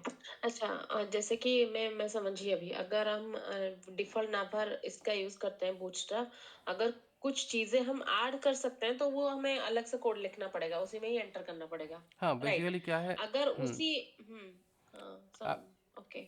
अगर बेसिकली क्या है, ये जो क्लासेस है, जो क्लासेस ऑलरेडी हुँ, लिखा हुआ है, इस क्लासेस के हुँ, अंदर अगर कुछ भी चेंजेस करना है, तब आपको हुँ। इस सारे डॉक्यूमेंटेशन का हेल्प लेकर चेंजेस करना पड़ेगा। सास का हेल्प लेना पड़ेगा, वो हम्म, अपना क्लास बाहर नहीं दिखा रहे हैं, है ना? हाँ, कॉपीराइट प्रॉब्लम हो सकता है, नहीं नहीं, ओके, कॉपीराइट का प्रॉब्लम नहीं है। ओके। बेसिकली क्या है, ये जो क्लासेस का जो हुँ, वेरिएबल है, इस वेरिएबल में मैंने हुँ, अगर वैल्यू चेंज करता हूँ जो हम लोग को हुँ, रिक्वायरमेंट है, तो क्या होगा, आपका हुँ, स्ट्रक्चर सेम रहा, सिर्फ आपका हुँ, रिक्वायरमेंट के हिसाब से आपका जो वैल्यू है वो चेंजेस होकर हुँ, आपके थीम के थीम वाइज दिख जाएगा। हुँ, हुँ, लेकिन आपका ये कोड नहीं चेंज हो रहा है, बट अपना आप आपका जो स्ट्रक्चर है उसके हिसाब से हुँ, अगर आप कलर चाहते हो या एक्स्ट्रा एडिशनल चाहते हो, तो नॉर्मल सी एस एस लिख कर भी आप कर सकते हो। जैसे कि यहाँ पे एक ऑप्शंस दिखाया है, यहाँ पे हुँ, बैकग्राउंड कलर चेंज करना, मैंने शायद दिखाया भी था लास्ट टाइम। हुँ, क्या हुँ, यहाँ हुँ, पे ब्लू कलर डालना था, तो यहाँ पे क्या हुँ, किया, ये था प्राइमरी डार्क। ठीक है, तो यहाँ पे डार्क हुँ, थीम सेट किया, हो गया। उसके बाद बीजी प्राइमरी डाला तो ये कलर आया, और ये था कस्टम हुँ, कलर, जिसमें बैकग्राउंड कलर स्टाइल डाल के यहाँ पे बैकग्राउंड कलर ये डाला, जिससे हुँ, ये कस्टमाइज कलर जो है यहाँ पे सेट हुआ है। अब उसी टैग पे, उसी के प्रॉपर्टीज पे आप कर दिए ओनली। तो इस तरीके से ये अपग्रेड होता है। लेकिन हुँ, आप अगर मान लेते हो कि आपका बाई डिफ़ॉल्ट ऐसे दिख रहा है, लेकिन आपका यहाँ पे थीम हुँ, कलर आप कुछ दूसरा डालना चाहते हो, तब हुँ, तब आपको ये जो वेरिएबल है यहाँ पे जो सैस में लिखा हुआ जो वेरिएबल था, उसको अपग्रेड करने के लिए हुँ, आपको यहाँ पे दिखेगा कि हुँ, आपको नॉर्मल नॉर्मल नेबर हुँ, का वेरिएबल ये है। इसमें आप कलर हुँ, देखिए कौन सा कलर यहाँ पे बाई डिफ़ॉल्ट दिया हुआ होगा।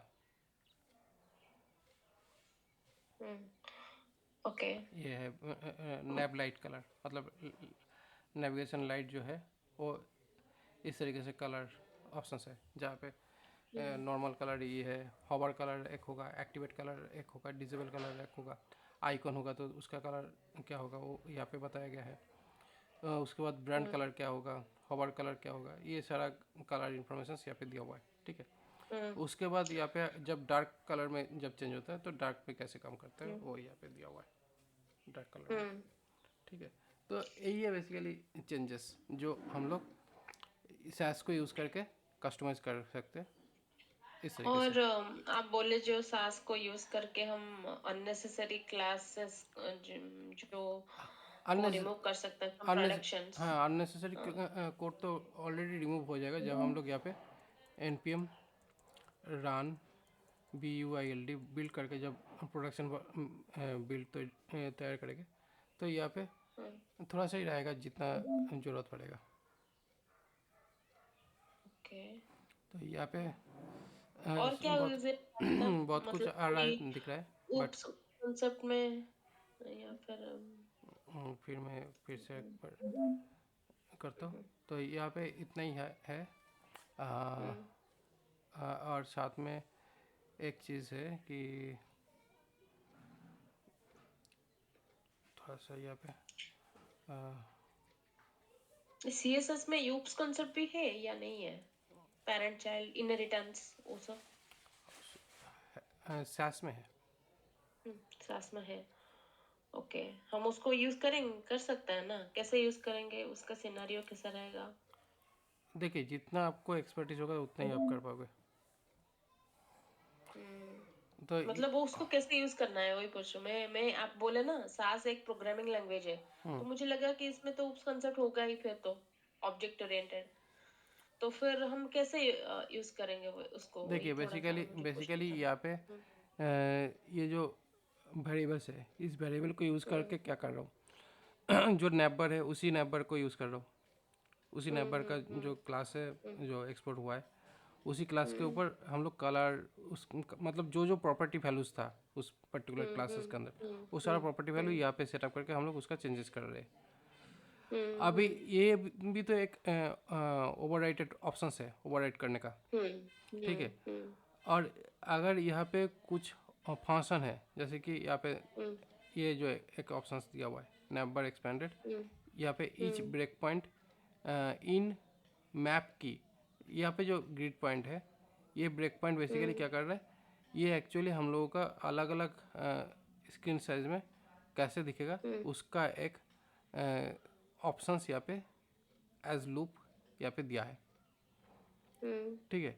तो यह है बेसिकली एक क्लास, मतलब यहाँ पे बेसिकली ये जो ग्रिड ब्रेक पॉइंट जो है ये एक क्लास है, और ब्रेक पॉइंट नेक्स्ट और ब्रेक पॉइंट इनफिक्स जो है, ये दोनों फंक्शन है जो फंक्शन एक्चुअली सैस के अंदर था, ठीक है, जिसको यहाँ पे इंक्लूड करके इसके अंदर चेंजेस किया गया। देखिए, यहाँ पे क्लास बोलकर कोई सिंटेक्स नहीं है, यहाँ पे जो सिंटेक्सेस है आपको सैस में अगर दिखाता हूँ, यहाँ पे सैस में आपको सिंटेक्सेस क्या दिख रहा है, यहाँ पे सैस में ये जो डॉक्यूमेंटेशन है, यहाँ पे आपको CSS रूल में आपको property declarations, parent selector, place holder selector, ये ऑप्शंस है, ठीक है, जो भी आप सिलेक्ट कर सकते हो, तो इसे ये है। उसके बाद आपको वेरिएबल डिक्लेरेशंस, तो यहाँ पे वेरिएबल डिक्लेरेशन अलग अलग टाइप का वेरिएबल डिक्लेरेशन प्रोसेस आपको दिख रहा है, ठीक है। तो border colour RBGA, red green blue और अल्फा चैनल, ये चारों कलर ऑप्शंस मिला के एक कलर कोड बन रहा है, जहाँ पे क्या है ये बॉर्डर दे रहे हैं और साथ ही साथ यहाँ पे कलर बॉर्डर ये दिया है। तो यहाँ पे जो कलर कॉम्बिनेशन जो बना उसी हिसाब से यहाँ पे कलर रेंडर होकर ये एक्चुअल रेंडर कलर निकला है, ठीक है। बेसिकली ये है, यहाँ से यहाँ पे ये कंपाइलेशन आया है। तो इसी तरीके से एक्चुअली आपका जो कलर कंटेंट है वो इस तरीके से चेंज हो रहा है। उसके बाद इंटरपोलेशन, इंटरपोलेशन बेसिकली एक के साथ दूसरा मर्ज करना या डेटा को शो कराने का जो काम है वो यहाँ पे इंटरपोलेशन में दिखता है। जैसे कि यहाँ पे एक एनिमेशन वाला ऑप्शन, यहाँ पे एनिमेशन की फ्रेम, इनलाइन एनिमेशन, ठीक है। तो यहाँ पे ड्यूरेशन है, यहाँ पे थोड़ा सा एनिमेशन प्रॉपर्टी सेटअप करके कुछ एनिमेशन नेम में यहाँ पे दिया है इनलाइन करके कुछ यूनिक आईडी, जो एक्चुअली एनिमेशन जो नेम है इनलाइन समथिंग नेम, ओके। तो इसमें ये जो पर्टिकुलर जो प्रॉपर्टी है, देखिए ये एनिमेशन नेम के साथ यहाँ पे अटैच हो गया है, ओके। अभी यहाँ पे क्या है, यहाँ पे जो ड्यूरेशन जो है बेसिकली क्या हुआ था, ये एक्चुअल प्रॉपर्टी, ये एक्चुअल फंक्शन है, ठीक है, जिस फंक्शंस को रीयूज़ किया गया है यहाँ पे, ठीक है, रीयूज़ किया गया है। और यहाँ पे जो कंटेंट है, देखिए ये बेसिकली कंटेंट जो है एक्चुअली ये वाला प्रॉपर्टी, मतलब ये चिल्ड्रन वाला पार्ट जो एक्चुअली रेंडर हुआ है इस तरीके से, ठीक है। तो बेसिकली क्या हुआ, इस जगह पे जाके ये एक्चुअली रेंडर हुआ। तो मोस्टली यहाँ पे पहले एनिमेशन नेम जो यहाँ पे सेट हुआ, ठीक है, एनिमेशन नेम जो यहाँ पे एनिमेशन आईडी यहाँ पे डाला, उसके बाद यह है एक्चुअली एनिमेशन नेम जो यहाँ पे डाला गया है। उसके बाद जो एनिमेशन कंटेंट है जो यहाँ पे बिल्ड हुआ, ये पूरा बिल्ड होकर यहाँ पे शो किया है। यही है बेसिकली, मतलब 2 सेकंड के अंदर येलो से रेड हो गया है कलर।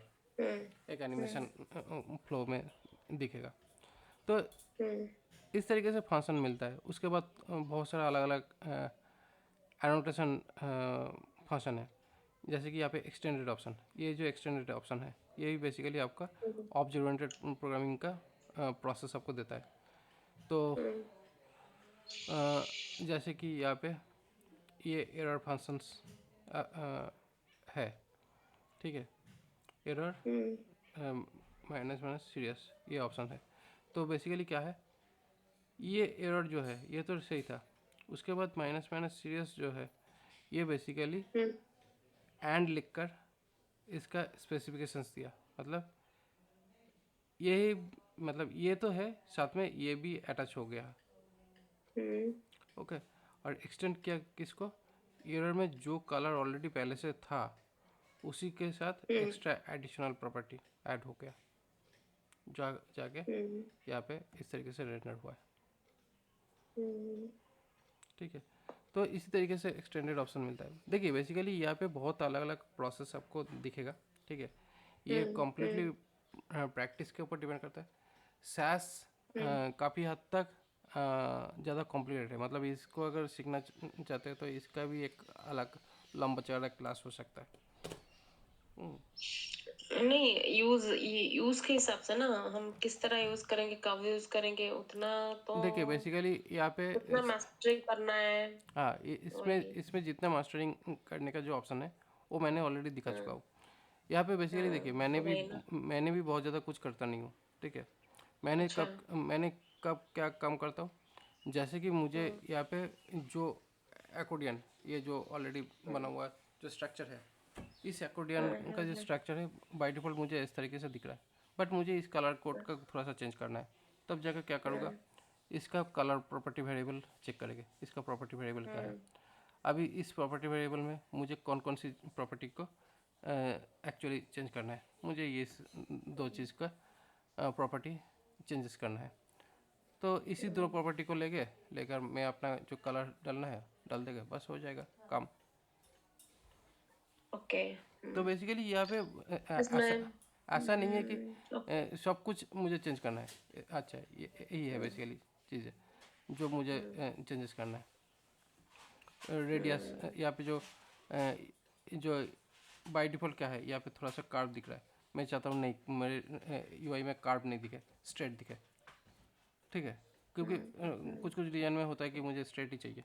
तो उस टाइम पे मैंने इस पर्टिकुलर चीज़ का कार्व में ये जो रेडियस है, बॉर्डर रेडियस, इसको मैं हटा कर 0 कर दूँगा।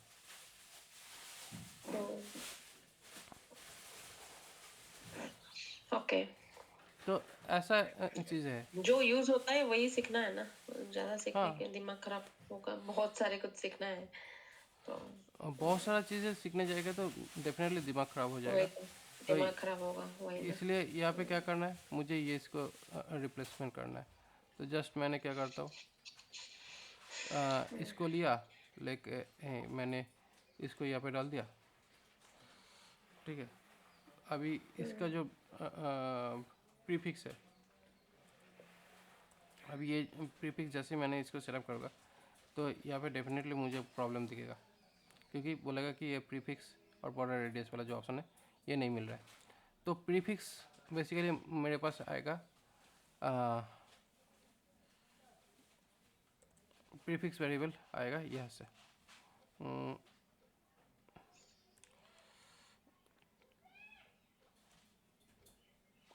वेरिएबल से प्रीफिक्स आ जाएगा।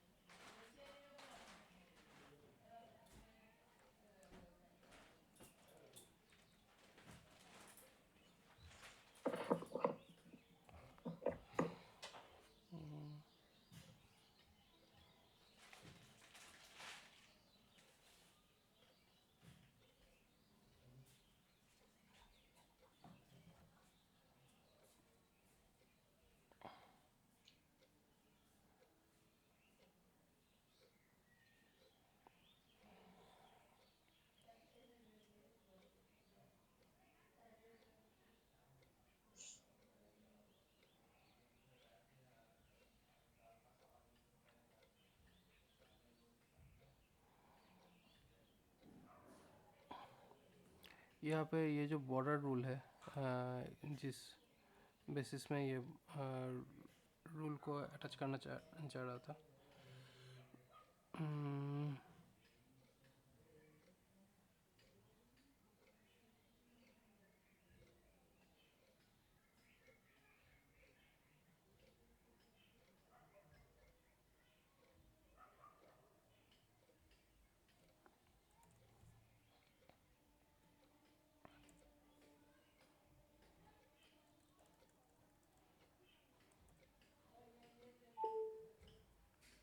हेलो। हाँ, मैं सुन रही हूँ। ओके।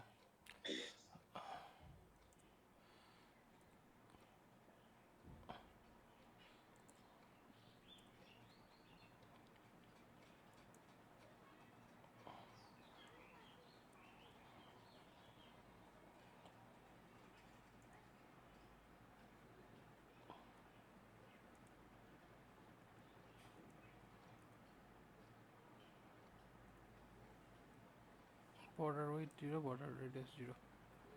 ठीक है, तो ऐसे सेट कर देते हैं। इसको सेटअप करने के बाद फिर यहाँ पे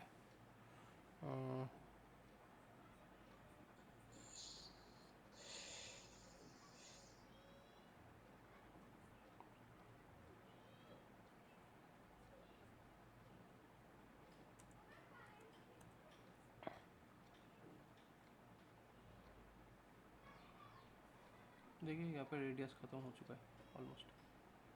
और यहाँ पे जो प्राइमरी कलर जो चेंजेस किया था उसके हिसाब से यहाँ पे प्राइमरी कलर का भी इफेक्ट यहाँ पे दिखाई दे रहा है।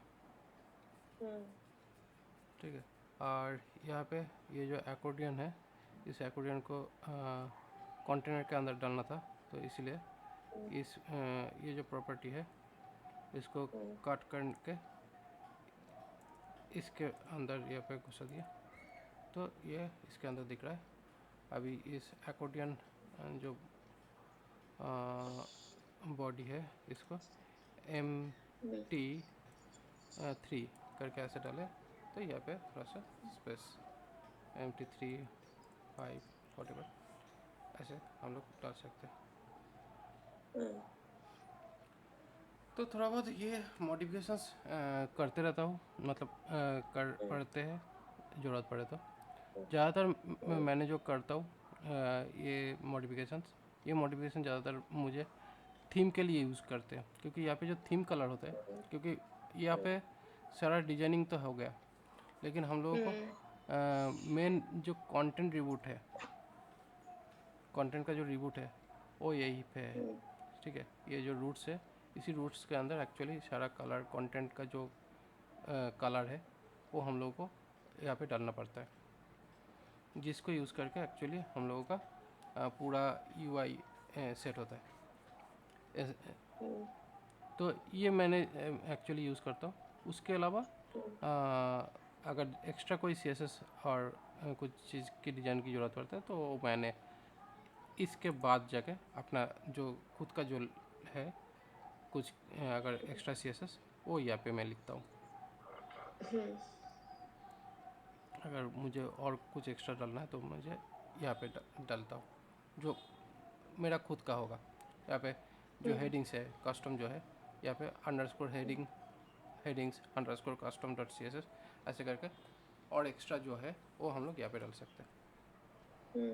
मेन क्या है, मेन पहला है कि ये है मिडिल में यूज़ हो रहा है ये पर्टिकुलर फाइल, जो एक्चुअली आपका डिफ़ॉल्ट फॉन्ट जो आप सपोर्ट देना चाहते हो, जो कलर कोड आप सेट करना चाहते हो, उसके बाद अगर कुछ अपग्रेड करना चाहते हो कोई भी कंपोनेंट पे, जो कंपोनेंट आप का राउंडेड शेप होगा या नहीं होगा, जो भी आप चाहते हो उसके हिसाब से आप उसको सेटअप कर लो। और उसके बाद अगर आपका खुद का कुछ एक्स्ट्रा एडिशनल आप डालना चाहते हो तब जाकर आप इसमें एडिशनल भी आप अपने हिसाब से यहाँ पे यूज़ कर सकते हो। तो यही है बेसिकली इसका प्रॉपर यूजेस।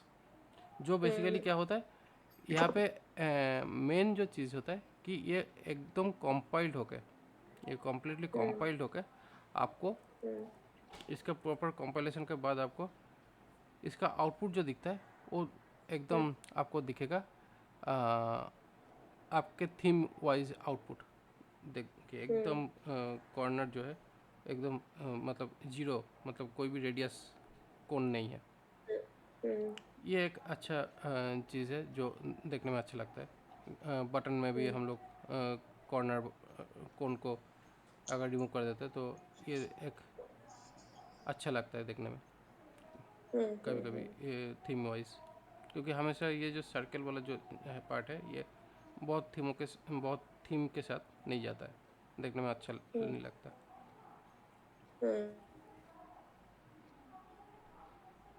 यहाँ पे सारे कलर वेरिएबल्स है जिसका बैकग्राउंड कलर कुछ इस तरीके से आप लोग यूज़ कर सकते हैं।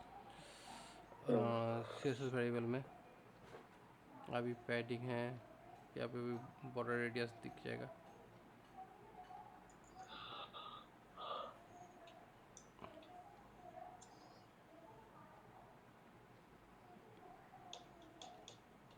नॉर्मल बॉर्डर रेडियस यहाँ पे डालता हूँ, बटन बॉर्डर रेडियस जहाँ पे मैंने इसको हटा के 0 पिक्सल, ठीक है। तो जैसे ही मैंने यहाँ पे इसको डाला, ठीक है, तो इसी तरीके का थोड़ा सा इम्प्लीमेंटेशन चलता रहता है, ज़्यादा हाई फंडा। तो जनरली आप इसको यूज करते हो प्रोजेक्ट में आपके हाँ, प्रोजेक्ट में?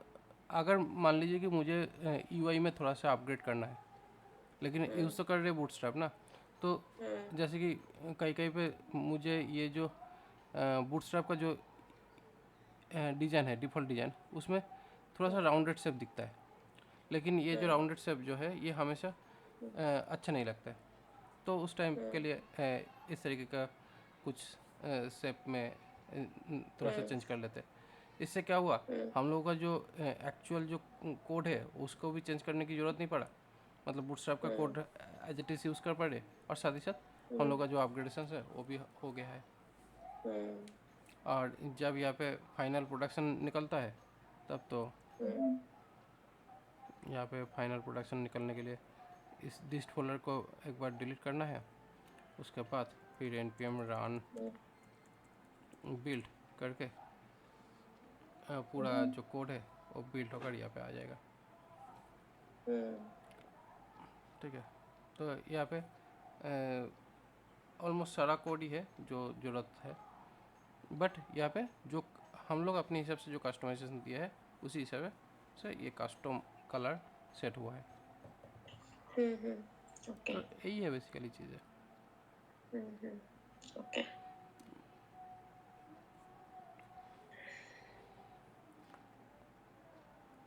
इसमें मेनली क्या है, थीम वाइज आपका अगर चेंजेस करना है, लेकिन आप यूज़ करना चाहते हो बूटस्ट्रैप का पूरा आर्किटेक्चर, तब जाकर आपका ये सैस का जो मॉडिफिकेशन प्रोसेस है वो आप यूज़ कर सकते हो, ठीक है। क्योंकि बेसिकली क्या होता है, सैस में काम करते करते यहाँ पे जो सैस का जो UI है ना, ये बहुत ज़्यादा यूज़र फ्रेंडली है।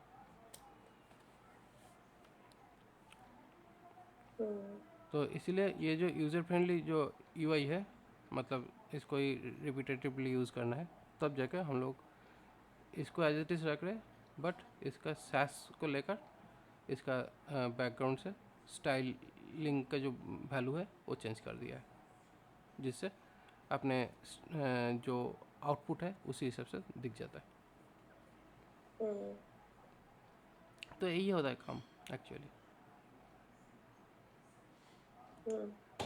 ठीक है।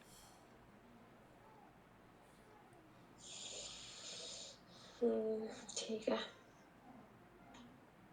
थोड़ा प्रैक्टिस करना पड़ेगा इसके। एक प्रोजेक्ट कर लेंगे तो हो जाएगा, छोटा सा एक प्रोजेक्ट। वो तो डेफिनेटली होगा ही।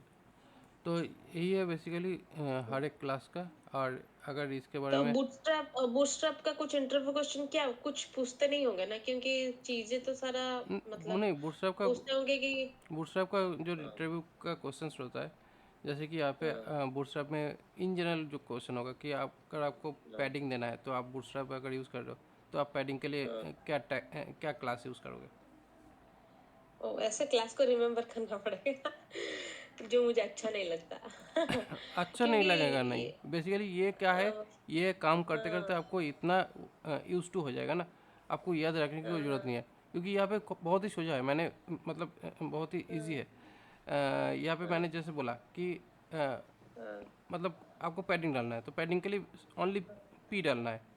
P-1 2 3 4 5। ओके, तो P-5, ओके। P-1, P-2।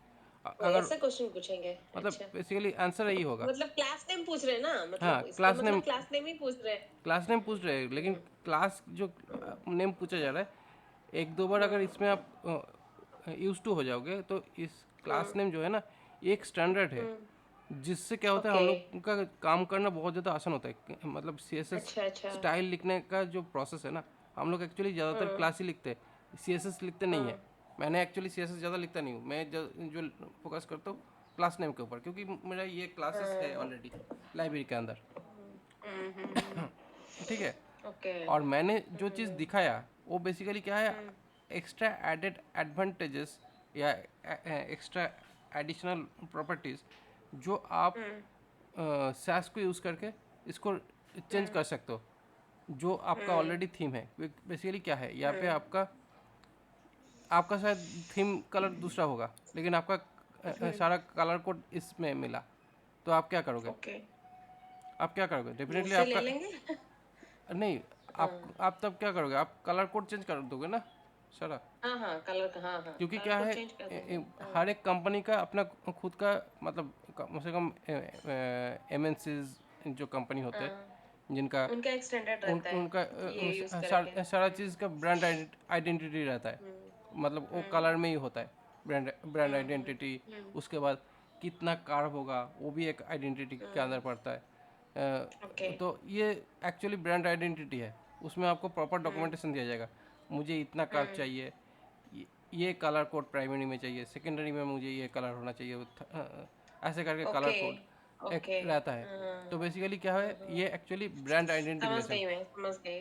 तो हुँ, जब आपको ब्रांड आइडेंटिफिकेशन वाइज आपको कस्टमाइज करना है, तब कैसे हुँ, करोगे? तब तो आपको डेफिनेटली ही करना पड़ेगा ब्रांड सास आइडेंटिफिकेशन। से ही करना होगा ना? हाँ, तब आपको साथ में ही आपका सारा हुँ, आइडेंटिफिकेशन जो कंपनी मेजरमेंट है, वही कलर हुँ, कोड मेजरमेंट आपको सास में डालना पड़ेगा, डाल के बिल करना पड़ेगा। क्योंकि हुँ, आपको आपके जो कस्टमाइजेशन ब्रांड मांग रहा है, उस हुँ, कस्टमाइजेशन तो यहाँ पे नहीं है, लेकिन उसके लिए, उस कंपनी के लिए जो भी UI चाहिए, वो सारा UI यहाँ पे है। हुँ, हुँ, हुँ, UI कोड सारा यहाँ पे है। हुँ, लेकिन उसका जो ब्रांड आइडेंटिफिकेशन जो है, उसके लिए जो कलर हुँ, कोड लोग चाहते हैं, जो कार्ड चाहते हैं, जो चीज़ चाहते हैं, क्योंकि आप अगर देखोगे तो क्लियरली आप आइडेंटिफाई कर पाओगे कि ये आपका जो OS यूज़ कर रहे हो, ये आप विंडोज़ यूज़ कर रहे हो या मैक यूज़ कर रहे हो या लिनक्स यूज़ कर रहे हो। क्यों? क्योंकि हुँ, हर एक ऑपरेटिंग सिस्टम का अपना यूनिक स्टाइल दिया हुआ है, जो ब्रांड आइडेंटिफिकेशन का काम कर रहा है। हुँ, तो वही है बेसिकली चीज़, कि यहाँ पे हुँ, आपको एक स्टैंडर्ड दिया गया है, जो आपको कहीं पे भी ये स्टैंडर्ड आप यूज़ कर सकते हो। ठीक है। हुँ, लेकिन जैसे ही आपका ब्रांड आइडेंटिटी दिया जाएगा, उसके लिए कलर कोड, कार्ब्स, हुँ, पैडिंग, मार्जिन, ये कुछ चीज़ें रहता है जो स्पेसिफिक किया हुँ, जाता है। तो उस टाइम पे हुँ, हुँ, आपको ये सारा चीज़ में जाके मॉडिफाई करना पड़ता है, तब जाके आपका जो हुँ, कलर मतलब आपका जो थीम CSS जो है वो बन जाता है। बेसिकली ये जो है ना, हुँ, ये हो गया आपका खुद का मतलब कंपनी का थीम CSS। अभी इसी हुँ, थीम हुँ, CSS को आप ले जाके आपका जो फाइनल प्रोजेक्ट जो है उसमें डाल दो, हुँ, काम हो गया। क्योंकि यहाँ पे HTML हुँ, काम का नहीं है। हुँ, यहाँ पे जो मैंने HTML डाल रहा हूँ ना, ये एक्चुअली काम का नहीं है। हुँ, काम का यही है कि हुँ, यहाँ पे सारा कंपोनेंट्स लेकर जो ब्रांड स्पेसिफिकेशन था, उसको यहाँ पे सेटअप कर लिया, ओके, ब्रांड स्पेसिफिकेशंस के ओके, वाइज। जैसे ही ये सेटअप हो गया है, उसके बाद हुँ, जाके आप जैसे कि बूटस्ट्रैप का डिफ़ॉल्ट डाउनलोड रिसोर्स यूज़ कर रहे थे अपने हुँ, डिज़ाइंस के लिए, अभी आप हुँ, बूटस्ट्रैप का डिफ़ॉल्ट रिसोर्सेज ना यूज़ करके आप करोगे कि ये जो आप कस्टमाइज़्ड कस्टमाइज जो कर है, लिए। कस्टमाइज जो हुँ, आपने किया है, बट हुँ, डेफिनेटली उसमें आप बूटस्ट्रैप ही यूज़ किए, तो उसमें हुँ, वही चीज़ अब आपने खुद का कंपोनेंट यूज़ करने के काम पे आ जाएगा। देखिए बेसिकली यहाँ पे बटन का शेप चेंज करने से सारे जितने भी जगह पे बटन यूज़ हुआ है सारा कॉर्नर रेडियस हट गया है।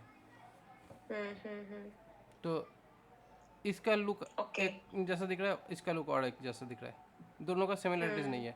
अभी ये दोनों का सिमिलरिटीज लाने के लिए क्या करना पड़ेगा, आपको हर कंपोनेंट पे जाकर चेंज करना पड़ेगा। तो इसीलिए क्या है, एक प्रॉपर ऑर्गेनाइजेशन है जो आप इस तरीके से सेट कर दो एक फाइल में, जो फाइनली रेंडर होकर एक बूस्ट एक मिनीफाइड फाइल बन गया, उसी फाइल को लेकर आप पूरा प्रोडक्शन में डाल दो। यही होता है बेसिकली प्रोसेस। समझ गई।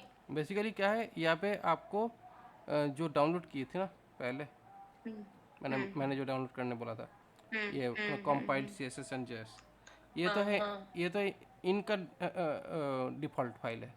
लेकिन किसी कॉर्पोरेट के लिए अगर ज़रूरत पड़े तब क्या करोगे, तब आप या इससे मैनिपुलेशन करोगे, करके आप उस कंपनी के लिए ऐसा रिसोर्स जनरेट होगा और उसी रिसोर्स को यूज़ करके आप पूरा UI बना लो। जिसके लिए यहाँ पे सारा कंपोनेंट्स ऑलरेडी दिया हुआ है, क्योंकि आप जो डिज़ाइन बनाया था, आपने जो बनाया है ना ऑलरेडी, उस डिज़ाइन आप इस बूटस्ट्रैप CSS को यूज़ करके अगर करेंगे, बूटस्ट्रैप का CSS यूज़ करके करेंगे, तो क्या होगा, आपका जो डिज़ाइन है वो भी बहुत जल्दी हो जाएगा, और साथ ही साथ आपका जो ब्रांड का जो आइडेंटिफिकेशन है वो भी प्रॉपरली कर पाओगे। शायद मुझे फर्स्ट टाइम लगेगा, क्योंकि मुझे क्लास नेम याद नहीं है। हाँ फिर कहाँ पे कौन सा क्या लेना है मुझे ये पता नहीं होगा। हाँ, वो ये एक्चुअली थोड़ा अभी सा अभी पता नहीं है, लेकिन क्या है, जब हम लोग धीरे धीरे करके आगे बढ़ेंगे, प्रैक्टिकली प्रोजेक्ट में जब घुस जाएंगे, तब क्या है, मैं बूटस्ट्रैप यूज़ करता हूँ, बहुत ज़्यादा रेपिटेडली यूज़ करता हूँ। तो इसीलिए क्या है, मुझे बूटस्ट्रैप का मोस्ट ऑफ द क्लासेस जो रेगुलर बेसिस में यूज़ होता है मुझे पता रहता है। तो इसलिए मैंने उसको उस क्लासेस को ज़्यादा पकड़ के याद रखने की ज़रूरत नहीं है। हाँ, स्पेसिफिक कुछ क्लासेस है जो स्पेसिफिक पर्पस के लिए यूज़ होता है, तब वो देखना पड़ता है डॉक्यूमेंटेशन, अदरवाइज देखने की ज़रूरत नहीं पड़ता। तो यही है बेसिकली बूटस्ट्रैप का यूजेस। एक बार करने से याद रह जाएगा, थोड़ा माइंड में रह जाएगा। एक बार नहीं, ये आपको हर बार करना हर पड़ेगा। बार करना पड़ेगा, क्योंकि प्रोजेक्ट हम रिएक्ट वगैरह में भी हम यूज करेंगे ना बूटस्ट्रैप को। हाँ, एक्चुअली क्या है, बूटस्ट्रैप का एक अलग से पर्पस है। उसके बाद इसका और एक वर्जन्स, मतलब अभी लेटेस्ट मॉडल जो आया है टेलविंड CSS, ये थोड़ा सा CSS लिखने का एक एडवांस तरीका है। ये तभी यूज़ होता है, मतलब ये यूज़ होता है रेडीमेड टेम्पलेट को मॉडिफाई करने का लिए। ओके। बेसिकली क्या होता है, जैसे कि हम लोग अगर वर्डप्रेस में काम करते हैं, वर्डप्रेस का नाम तो आप सुने ही होंगे। तो वर्डप्रेस में जब हम लोग काम करते हैं, तो वर्डप्रेस का जो थीम होता है उसमें क्या होता है, पहले से प्री डिफाइंड कुछ क्लासेस ऑलरेडी लिखा हुआ रहता है, चाहे उसमें स्टाइलिंग हो या ना हो, जब वो थीम जब रेंडर होता है, खास करके नेविगेशन वाला पार्ट। तो तब क्या होता है, तब हम लोगों को उस मेनू को प्रॉपर शेप देने के लिए, प्रॉपर प्रोसेस में लाने के लिए, हम लोगों को उस मेनू का जो स्ट्रक्चर है, उस स्ट्रक्चर में हम लोगों को पूरा CSS डाल देना पड़ता है, जिससे हम लोगों का मेनू थीम के साथ मैच खा जाए। तो उसके लिए हम लोग को पूरा CSS लिखना पड़ता है। तो उसी CSS लिखने के लिए क्या होता है, एक एक CSS को याद रखना बहुत ज़्यादा मुश्किल होता है, लेकिन टेलविंड CSS में अगर हम लोग लिखते हैं तो ये काफ़ी ज़्यादा आसान होता है। अच्छा। तो इसलिए टेलविंड CSS यूज़ करते हैं। फिर आप अगर कोई भी CMS बना रहे, जैसे कि आप लारावेल या कुछ भी फ्रेमवर्क यूज़ करके आप कोई UI एडमिन पैनल बना रहे या फ्रंट एंड पैनल बना रहे, यूज़र पैनल बना रहे, तब उसमें जो भी यूजर्स चाहिए, जैसे कि आपका side bar, table, header, footer, इसका जो भी सारे डिजाइंस रहता है, वो सारे डिजाइंस आपको बूटस्ट्रैप में मिल जाएगा, जो आपको जस्ट कॉपी पेस्ट करके आप डिजाइन करके सारा कोड करके निकल जा सकते हो। तो ओके ओके। हर जगह पे कुछ डिपेंडिंग एडवांटेज, कुछ अपॉन द डिसएडवांटेज। रिक्वायरमेंट, किस प्रोजेक्ट के किसका रिक्वायरमेंट, कैसा रिक्वायरमेंट है। तो इसी तरीके से एक्चुअली काम होता है। तो अभी हम्म, मोस्टली क्या है, फ्रंट एंड में, फ्रंट एंड क्या, फ्रंट एंड बैक एंड कुछ भी आप पकड़ लो, कोई हम्म, ऐसा नहीं है कि आपको यही पे काम करना है, यही पे नहीं करना है, ऐसा नहीं है, लिमिटेशंस नहीं है। हम्म, बट आपको हम्म, जानने से क्या होता है, आप प्रॉपरली डिसाइड कर सकते हो कि आपको कौन सा चीज़ कहाँ पे यूज़ करना चाहिए। और सबसे वही। बड़ा चीज़ यही है कि आपको जहाँ पे भी आप वेबसाइट डिज़ाइन देखोगे, जहाँ पे भी कोई ना कोई डिज़ाइन किया है, वो चाहे हम्म, कोड कोड CSS बहुत ही कम यूज़ होता है, क्योंकि बहुत ज़्यादा टाइम हम्म, लगता है, क्योंकि प्रोडक्शन में जो हम्म, फास्टर एग्जीक्यूशन की ज़रूरत पड़ता है, उसमें कोडिंग हम्म, करने में, कंपोनेंट का डिज़ाइन करने में काफ़ी ज़्यादा टाइम लग जाता है। तो वो लोग क्या करते हैं, हम्म, बूटस्ट्रैप को डाउनलोड करके अपने हिसाब से उसको अपग्रेड मॉडिफाई करके बस अपना हम्म, लाइब्रेरी बना लिया, हो गया काम खत्म। हम्म, तो यही है बेसिकली प्रोसेस। ओके। और बूटस्ट्रैप क्या है, एक बार आपको बूटस्ट्रैप जब यूज़ करना शुरू कर दोगे, तो आपको हाँ, अपने आप दिमाग पे आ जाएगा कि वही किसके लिए क्या क्या यूज़ करना है, क्लास नंबर्स वगैरह, हाँ, वही। हम्म, क्योंकि ये एक पैटर्न है। तो ये पैटर्न आपको हाँ, हमेशा दिमाग में बैठ जाएगा। और इसी पैटर्न में जब आप CSS भी लिखोगे ना आगे चल के, तो हाँ, आप ये पैटर्न ही हाँ, फॉलो करोगे, अच्छा, मतलब ओके। अपने आप आ जाएगा पैटर्न फॉलो करना। हम्म, समझ गई मैं। हम्म, ओके। फिर नेक्स्ट हम टेलविन सीएसएस पढ़ेंगे, हाँ, या इसका ये खत्म हो गया ना, फिर ये इसका तो इसमें इसमें प्रैक्टिस और ही ज़्यादा करना है। कुछ करके दिमाग खराब होगा, फायदा नहीं, हाँ वही ना। इसलिए मैंने इसके ऊपर और ज़्यादा नहीं जाएगा। ये हम्म, नहीं तक अभी के लिए रहने देते, हम्म, क्योंकि देखिए बेसिकली हम, पर्पस तो डिज़ाइन का एक है, जो मैंने सारा चीज़ बात कर रहा हूँ। But hmm, full stack developer के लिए आपको और भी बहुत ज़्यादा जर्नी करना है। हाँ वही वही। तो नेक्स्ट हम टेलविन सीएसएस में ही जाएंगे। हम्म, कितने क्लास लगे, मंडे को करेंगे ना क्लास हम्म, अभी। हम्म। हम्म, तो कितना टेलविन सीएसएस कितना क्लास लगेगा। वो भी 1-2 क्लास लगेगा। उसके ओके। उसके बाद जावास्क्रिप्ट में घुसेगा। ओ देन वो तो मेन पार्ट है। हाँ, तब आपको पेमेंट करना पड़ेगा। हाँ ठीक है, ओके।